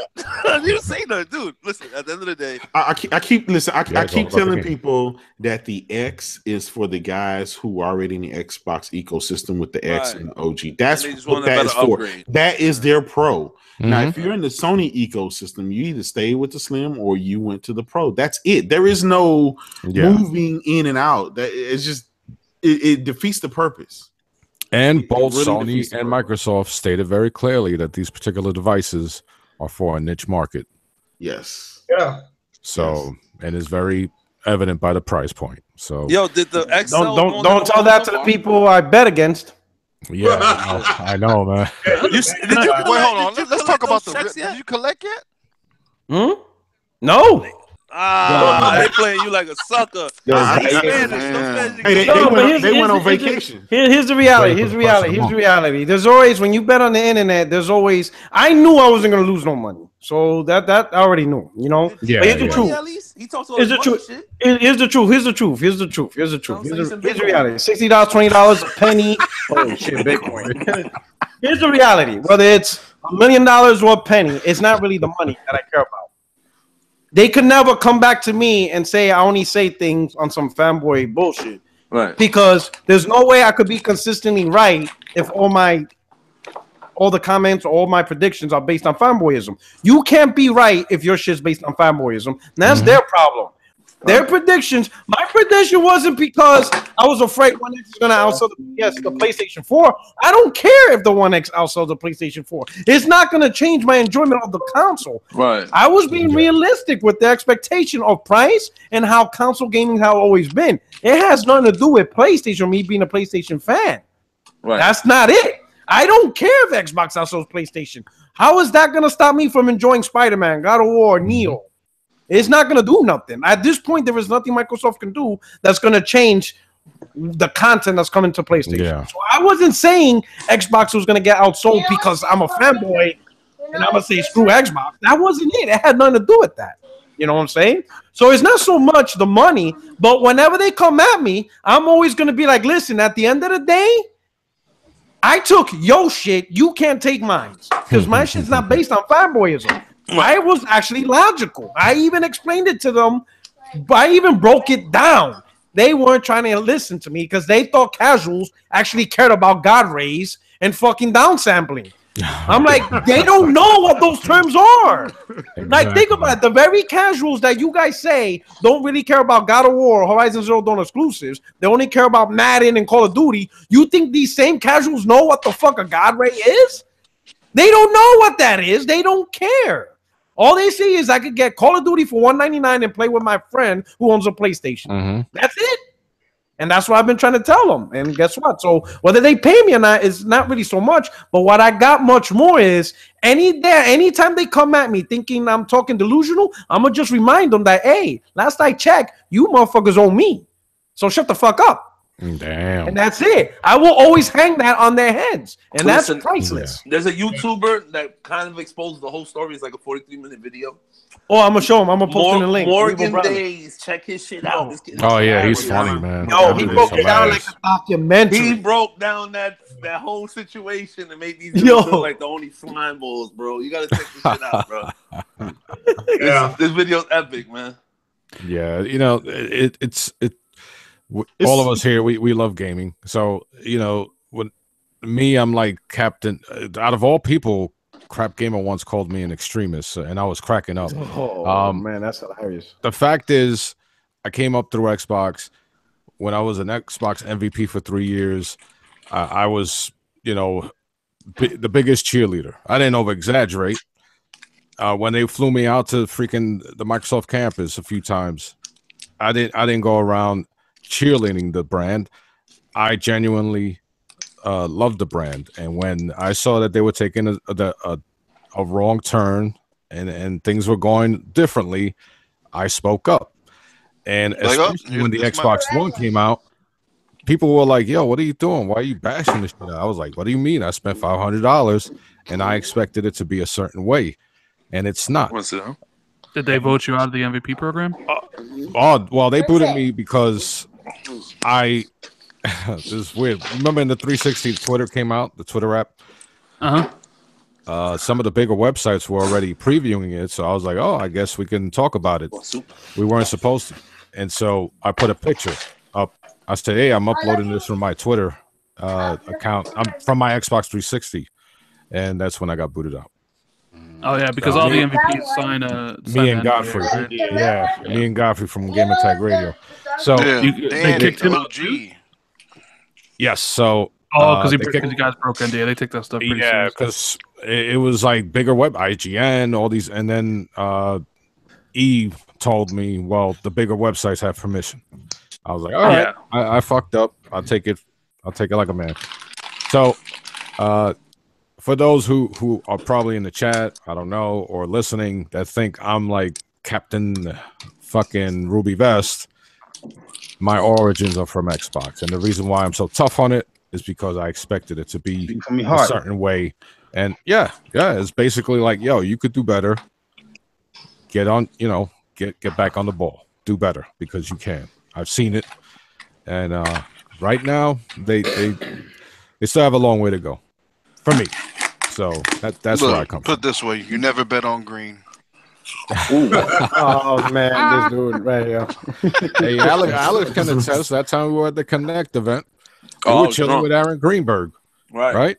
Mm-hmm. And him and Hip Hop Gamer had that bet going on whether the Move or the Connect was going to sell more. Right, remember that? Yeah, so I mean, we had a good night that night, man. It was crazy. Absolutely. That's one thing I give Microsoft. They know how to throw parties. Oh yeah, yep. They know how to. They used to anyway. They don't do them anymore. That's okay. I mean, they get you when they got in trouble for the girls. What is that Game Pass? I got 2 years of Game Pass because of them. Thank you, Microsoft. Thank you. Yeah, they don't do that stuff anymore, and that was the first sign. I was like, yo, Microsoft was like the biggest advocate for community, and now, you know, I'm talking about 360 days. They started they cut the freaking Gamer Score blog, and Trixie got laid off, and it's like, holy shit, what's going on here? and you saw the shift, and I'm like, Hey, what happened to Laura Lollipop? What's her name? No, she still works there. Major Nelson is still a douchebag. Larry's all right. Larry's all right. He's a douchebag. That dude. I mean, yeah, full of he's all right. I had to get Phil to tell him to take the picture with me because Major wouldn't. Wow. Oh wow. Really? Like when I hit the million at E3, and like after we were celebrating, I was taking one with the two guys that made it possible, Phil and Zara. And I saw Major there in the back, and he knew who I was, but like I don't think he likes me. And I'm like, hey Major, why don't you come take a picture? Because I thought like having Phil, Major, and Ybarra take a picture of me would be pretty cool, right? Yeah. And like he didn't want to. And then Phil looked at him and it's like, Larry, get over here, right? So here comes Larry to come take the picture. Get over here. Well, yeah. Oh wow. And that's the thing though, that Phil Spencer has more. Major Nelson is just. That nigga sound like he's inside of a tote. Where did you go? He's on his scooter. He's on his scooter. Hey, man. You're delivering pizzas or some shit? Phil's done a lot for me. Phil got me to go to, invited me to E3 to do the million, and then he introduced me to Jessica Chobot. So that was awesome. I actually met Jessica at the Call of Duty Modern Warfare 2 event they had on 14th Street. Remember when they locked down the whole 14th Street? Yeah, that was huge, man. Yo, Microsoft turned it up when they had the rights for Call of Duty. Call of Duty, yeah. They threw huge parties. Yo, but I will say they don't like you when you like. They don't like it when you talk bad about them. I got in so much trouble for that Crackdown 3 video I did. Oh yeah. Oh, you wouldn't believe the amount of shit I got from like my friends who work at Xbox. Like it was ridiculous. What did they expect though? Like I don't know. They probably number one didn't expect me to make a video like that. Like are they cutting you a check? Are they cutting me a check? Who? Are they cutting you checks? No, they don't pay me anything. So why the fuck they mad when it's you? Like that's your shit. Fucking dudes. It's just I know a lot of people at Xbox. They're my friends. So like I don't know. Like maybe they expected me to, I don't know, damage control for them. Microsoft, I'm saying this. Microsoft, I'm saying this for Thor. Suck my left nut. Oh shit, Jesus! You got to see the look one time. I don't know. Listen, but what did they expect? Like, how did they allow themselves to have such a shit showing? I thought I overreacted. It wasn't like a couple of them said like it was just Comic-Con. Who cares? You're blowing this out of proportion. No. Blah blah blah stuff like that. If they actually felt that way, then they obviously don't understand the position they're in. I don't care if it's a Comic-Con or Paris Games Week. If you're gonna say, "Hey, we're gonna show you something," you don't have a lot, especially when you don't have multiple shows throughout the year. You don't have a lot of room to fuck this up. Yeah, you know what I mean. Like one time, that's why I made the video. That's why I said all that. I agree with that, but I'm surprised they don't think that way. Like they should have taken Comic-Con more serious. Like they also kind of feel that like people blew it up out of proportion, so more people were coming harder down on Crackdown than probably should have. So. I got some cars were humping. Listen, why would they feel that way? Like if I were to talk to them, I'd be like, take a look at this video. Yeah. Do you honestly think you aren't gonna get backlash showing this? Like, do you guys like if you really feel you're not gonna get backlash? Microsoft needs to hire new but people. You also got to think about how the marketing team probably like put together that whole strategy, right? They probably thought getting a bunch of celebrities together to just talk and have fun playing a game would do better for. Like I get it from like the perspective of the marketing. Fire them all. All of them. Yeah. Here's my thing. I'm not with that idea. Whoever thought that it was okay to take a bunch of B-list actors and give them one of your flagship titles to play, and they didn't even know how to move the character. They were stuck running into the wall. No, this is not how that game was. Listen, I'm not a marketing guy by any means. That's not my job. But even I know Microsoft, if you want to show this product in a positive light, we're gonna have to stage this. Who do you want? Oh, we want some B-list celebrity. Who do you have in mind? This chick from this show. Okay, cool. Let me call her. Hey, are you willing to do this on this date? Yeah, cool. All right, this is what we need you to do. We're going to send you the game. You're going to play this specific level. We're going to debug it so you can have powers. You're gonna practice this over and over until ad nauseum. Then come game. You're going to pretend like you never played this game.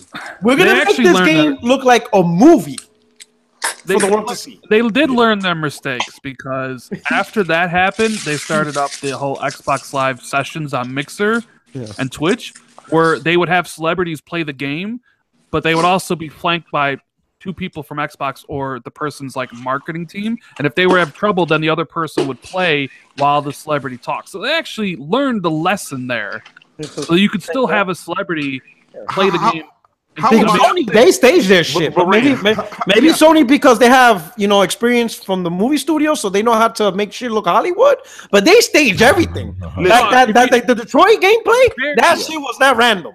If you compare like that Crackdown stream versus like the stuff they do now that is professionally made and done to exactly what you're saying, like they clearly learned their lesson with what happened with the Crackdown. Because they've been doing it. It's called Xbox Live sessions. They've had Chris Evans and some of the Avengers, like a whole bunch of Hollywood celebs, but it's more professionally done. And if the person's not good, the other person plays, so the celebrity can just talk. I mean, they learned their lesson. They got the flack and they went back to the drawing board with it. It's a controlled environment. The whole that whole debacle was at a party, so you couldn't really control what. Yeah, but listen, guys. This goes back to the overall problem that I said that Xbox had is with the executives. Somebody had to greenlight it. Somebody had to stage it. There was it ain't Phil, I'll tell you that. Okay, even if it's not Phil, right? Because at his position, he's not gonna look at every single thing. He's gonna trust the people below him to make the best decision for himself. He's gonna trust the people he put in that position. That's what happened. Yeah, and then the general don't make every single decision. You got the captains and the majors down below on the field, doing the best what they can. Listen. Okay. Yeah, at your must have been like, what the fuck? Put a rock at your job, right? Your boss's job when he hired you was to hire the best people that they possibly can for the budget that they could afford, okay? And it's to hire competent people.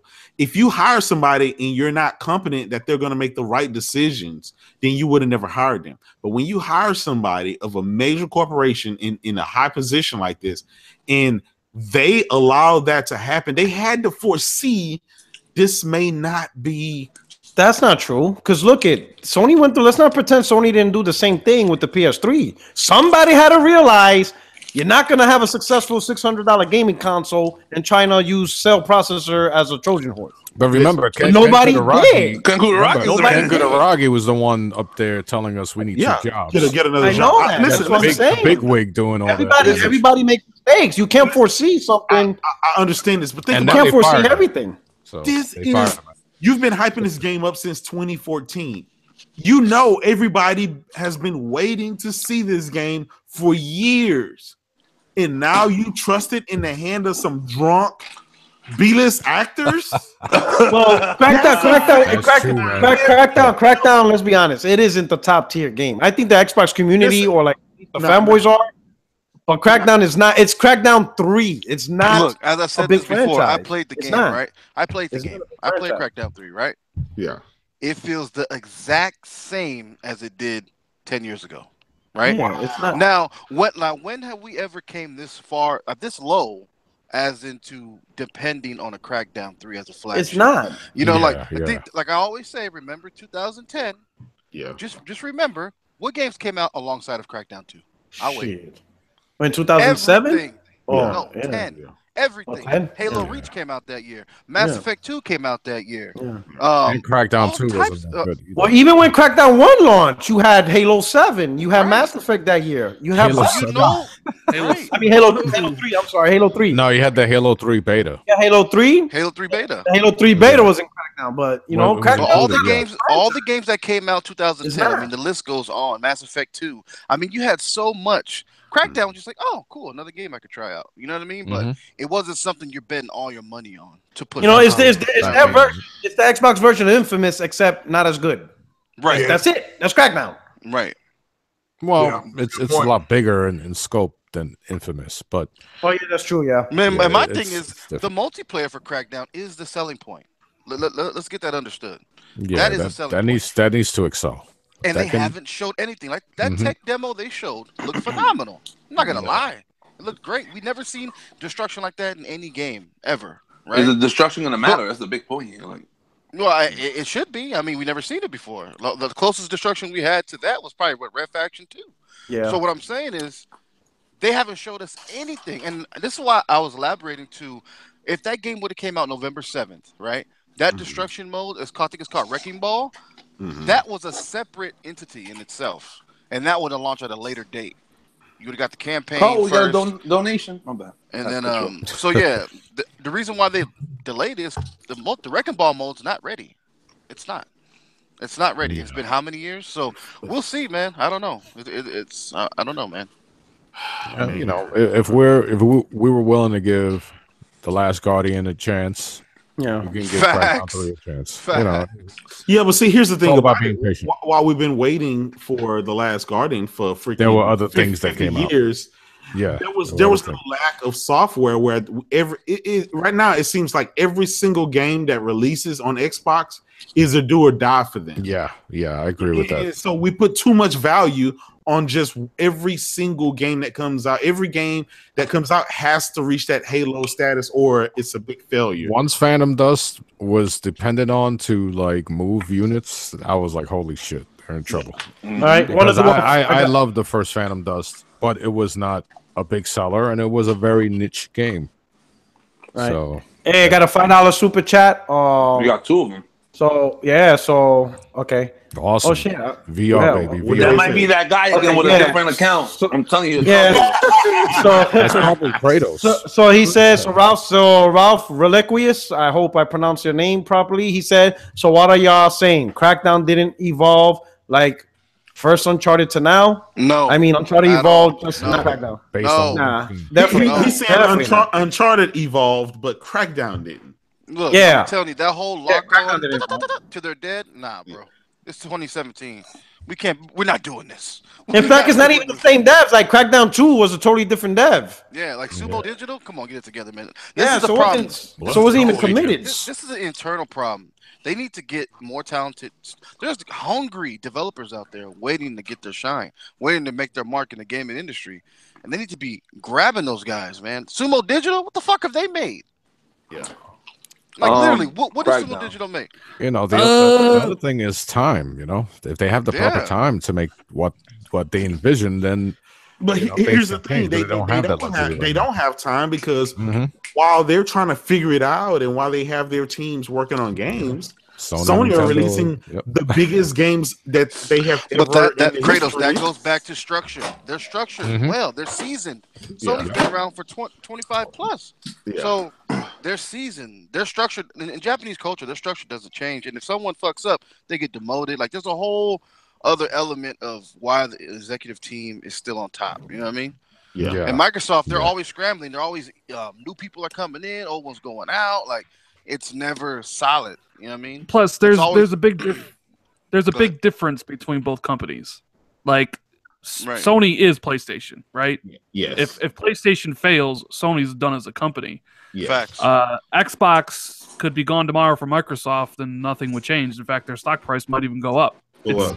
You know what I'm saying? Like it's not that important to Microsoft as PlayStation. Microsoft is so small to the overall scope.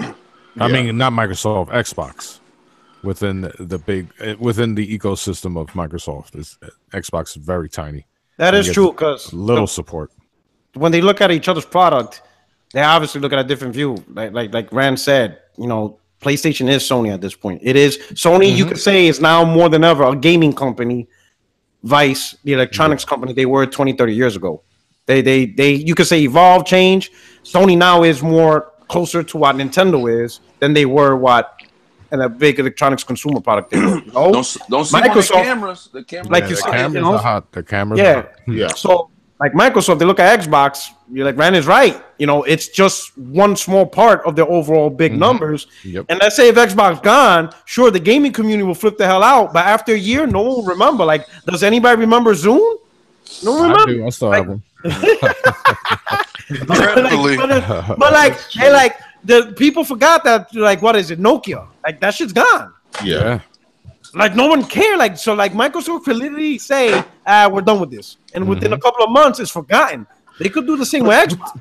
But that'll be sad though, Rock. Like all we really want is for the Xbox of last gen to be the Xbox of this gen. That's all we're asking for. I think that's everybody was asking for. Everybody's asking for. I said this. I don't think that's going to happen again. I want the Xbox that was under Peter Moore and Jay Allard, and not the Xbox started under Don Master.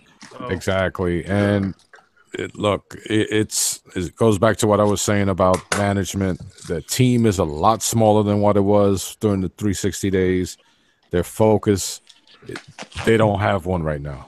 Back when Allard was running things, Peter Moore, they had a focus. Little by little, you started to see it crumble, but there was a focus, and they came out when Sony was doing their thing. They came out a year ahead, and they took advantage of that market. Will they be able to do that again? I don't think so, but they took a chance. It worked, and they came out with some killer freaking exclusives that to this day are some of my favorite games of all time. So is it just something that they had a stroke of luck? It could be 50-50. It could be the management that was there, plus perfect timing. So Peter Moore was a monster though. He was a beast because he came from Sega. On a body? What the hell is going on over there? The dishes. Someone's My cooking. bad, yo. I was trying to wash a cup or something. Like, Jesus, what with a drill? Jelly jar. With a fucking drill? Like, what the hell are you doing? Making that moonshine. Like, oh, shit. But the only thing, Yeah, you go. This guy's making coquito now? Like, what are you doing? New Year's is pulling up. the only thing I always wondered about was why these guys were leaving such a dream job, and that's Matrix, Peter Moore, the other guy that was there before Matrix. Peter Moore left because EA gave him a bigger check. Like when he took over EA, and now he's like doing soccer, right? Overseas, because he was with the Dreamcast, and he came to EA.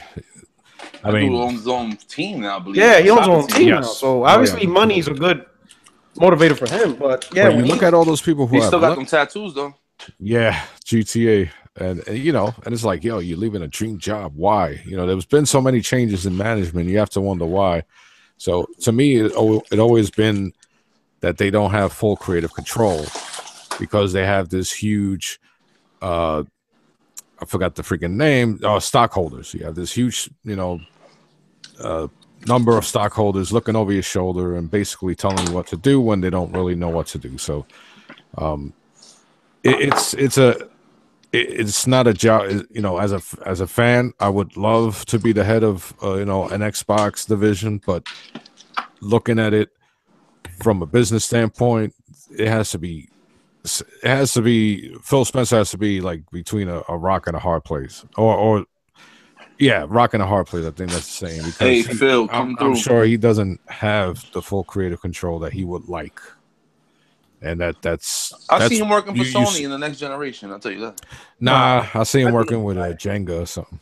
Oh shit, that's terrible. All right, but he's been with Microsoft for a very long time, so don't sleep on. He actually used to develop games. So Spencer has been around for a long time, and the man is rich, so he's doing pretty good for himself. I can say I wish him the best for 2018, 2019. Fact. So I guess we're gonna close out the show because we've been here for a good minute, and I'm starving right now. That Oya got you hungry? Yeah, man. Listen to that shit now. I'm starving right now. He was making Bustelo with the sock and shit. Right. Damn, bro. Shit, I've been there.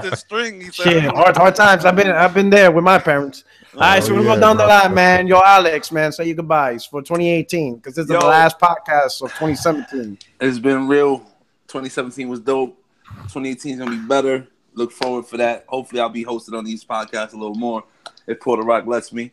Happy New Year to everyone, and keep gaming. Don't drink too much, and check me out when 2018 pulls up. All right, yo, all day. What up? What up? Thanks for having me, Rock. It's always a pleasure. Shout out to the panel. Don't get too fucked up on New Year's Eve. We still gotta do podcasts. I'm gonna get twisted. But yeah, you guys can find me all day _digital on Twitter. and BWO for life. Blue World Order. Let's get it. I think I know. I think I know what that means. Craig. I'm just thinking about the blue memes. Yo, I'm down. Blue World Order. I'm down. Yeah. Give me You my down? T-shirt. All right, let's Give do me it. my T-shirt. I'll I already know what that means. I'm gonna start the graphics right now. Let's go. Put me down. I'm down. Do it. I already know what that means. Yeah, Blue World Order. Yeah, Craig Harris, Craig's Corner, man. Thanks for the Vine, Puerto Rock. Had a great time, great panel. It's a great year. Everybody stay safe over the weekend, and just keep it gaming, guys. Keep it gaming. Yeah, absolutely. All right, Allison. Thank What you. is Thank you. All Alex right. Twitter All right. handle, Kratos. Everybody has been great. Kratos came on the scene in 2017 with the gifts and the memes. You know what I mean? And Okay. has 50 Cent? Balls and shit. had some fun. Gained a few friends. Enjoyed a ton of games, and just really being embraced by the community and just having fun and just gaming. And I just I think this is the best time in my life as a gamer. From coming up from the Atari 2600 to the Dreamcast to now. I mean, right now it's just there is nothing more that I can ask for in gaming. So absolutely. I think 2018 is going to be big for us again. So you guys need to start grinding, get your wallets fat, because right now 2017 has everybody on empty. But again, them taxes for real. Again, Puerto Rock and everybody on the panel, it's been an honor, as being a fan, just being able to come on and talk to you guys and enjoy, and look forward to doing it more in 2018. All right, cool. All right, Jose. All right. First of all, thank you very much for inviting me. And it was great talking to some of the familiar names on Twitter. It's great to finally talk to some of you guys. And as crazy as 2017 has been, I mean, look at our president. It has been a miraculous year for video games and the industry as a whole, not just for one particular product. So 2018, we're going to see the advancement. And Kratos, you brought up the Atari 2600. I'm 45, and being that age and seeing how the industry has matured and where we're talking about VR. I mean, that was something we dreamt about while playing the Atari 2600. So yeah, it's as an oldie, I'm just so impressed by all I've seen in the video game industry. So how much has evolved? That's trying to say. I mean, it's amazing. Back then, I didn't dream about fucking frame rates or for pixel counts. None of that shit. It was the experience you were worried about. Right? Absolutely, and that magic has returned because some of these games bring back that old nostalgia feeling, and it also implemented new techniques and new visuals. So the industry ain't going anywhere. It's going to continue to advance. And regardless of how much we troll one product over the other, it's at the end of the day, we're all in this for the same reasons. So, hopefully in 2018, we can all kind of grow up and keep it fun instead of keep making it personal. So. All right. Well. Happy New Year's, everybody. Rand? Well, the invoice will be in your email pretty soon for the extra hour I'm going to charge you for this podcast. Lord Kratos got it. Thanks for having me on. It's always good to talk to everybody. Jay all day, Craig, as I call the altar boy of Xbox. Yes. Jose, it was nice meeting you. And Alex, I've heard a lot about you. People tell me like, man, you gotta get in a podcast with Alex. He's always exposing bots on multiplayer podcasts. It was fun. The most deadly Tony. All right, awesome, hey, thank you. Hey, I want to say 2017 has been a phenomenal year, not just in gaming, but in meeting new friends. Because this year I met Kratos, Craig. I think it was this year. Was it this year, Craig? Yeah. It was this year on stuff, and I think Rand. I think we started doing a couple of podcasts this year for the first time. Mm-hmm. Yep. This year, so it's been a lot of firsts, met a lot of new friends and stuff like that. So I'm very blessed. That gaming opened up. I never thought that gaming would expand my aperture to meeting new people actually talking to people about the hobby that we like. You know, like growing up, you see people. They talk about movies, they talk about sports, and I'm a sports guy too. I'm a Yankees fan, but I never really had enthusiasts in gaming other than like me and my cousin. Like that's it. Yeah. I never thought I'd be able to talk to different people of different places and races and stuff like that on a hobby that we all grew. You know, I'm talking to dudes in Europe about the hobby I enjoy, and I would say I'm very blessed and grateful. It's an amazing feeling. I also want to thank to everybody listening, and to everybody who's going to listen later on as this recorded podcast. Because my goal for 2017 was actually to reach 1,000 subscribers. I'm at over 2,000 now. So I never thought I would have this reach and stuff. So I'm very appreciative to everybody who takes the time and listen to this podcast, listen to us, our opinions, the comment sections, the good and the bad. I truly appreciate how everything was just grown for 2017. And I hope we're able to grow more in 2018. I wish the best for all of you guys in your endeavors for 2018. I wish the best for Sony, Microsoft, and Nintendo on what they're going to bring to the table in 2018. Because when they're at their best, we get the glory in that. You know what I'm saying? As gamers, we end up capitalizing on what they do. No, I'm serious. You know, but sir. You know what I'm saying? But we when these companies are at their best, in the end, we're the ones that win. You know what I'm saying? And that's what we really want. Whatever. But you know, I want to say Happy New Year's to everybody. This is the last podcast of 2017. I hope you enjoyed it.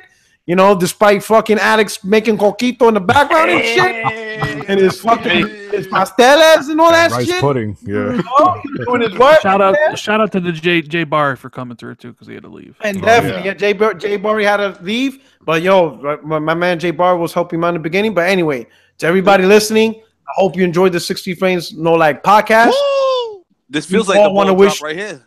I'm not gonna lie. We all want to wish you a Happy New Year's, and we're coming back in 2018 hard. You know what I'm saying?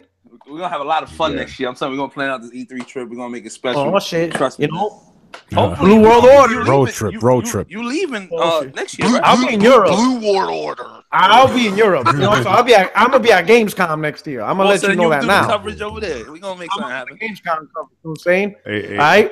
Hey, Rand, you work with Steven, right? Steven. Oh, you used to? Shanghai. No, never heard of him. Operation Supply Drop, right? How about we talk about this off camera? Oh, I thought we were off air. Sorry. No. we not off, right? No, yeah, we live. We still live. We still live. All right. So anyway, we out of here. Take care. Peace. Happy New Year's. See you guys in 2018. Say bye. Peace. Say bye. Go. Say bye. Bye. There you go. Peace.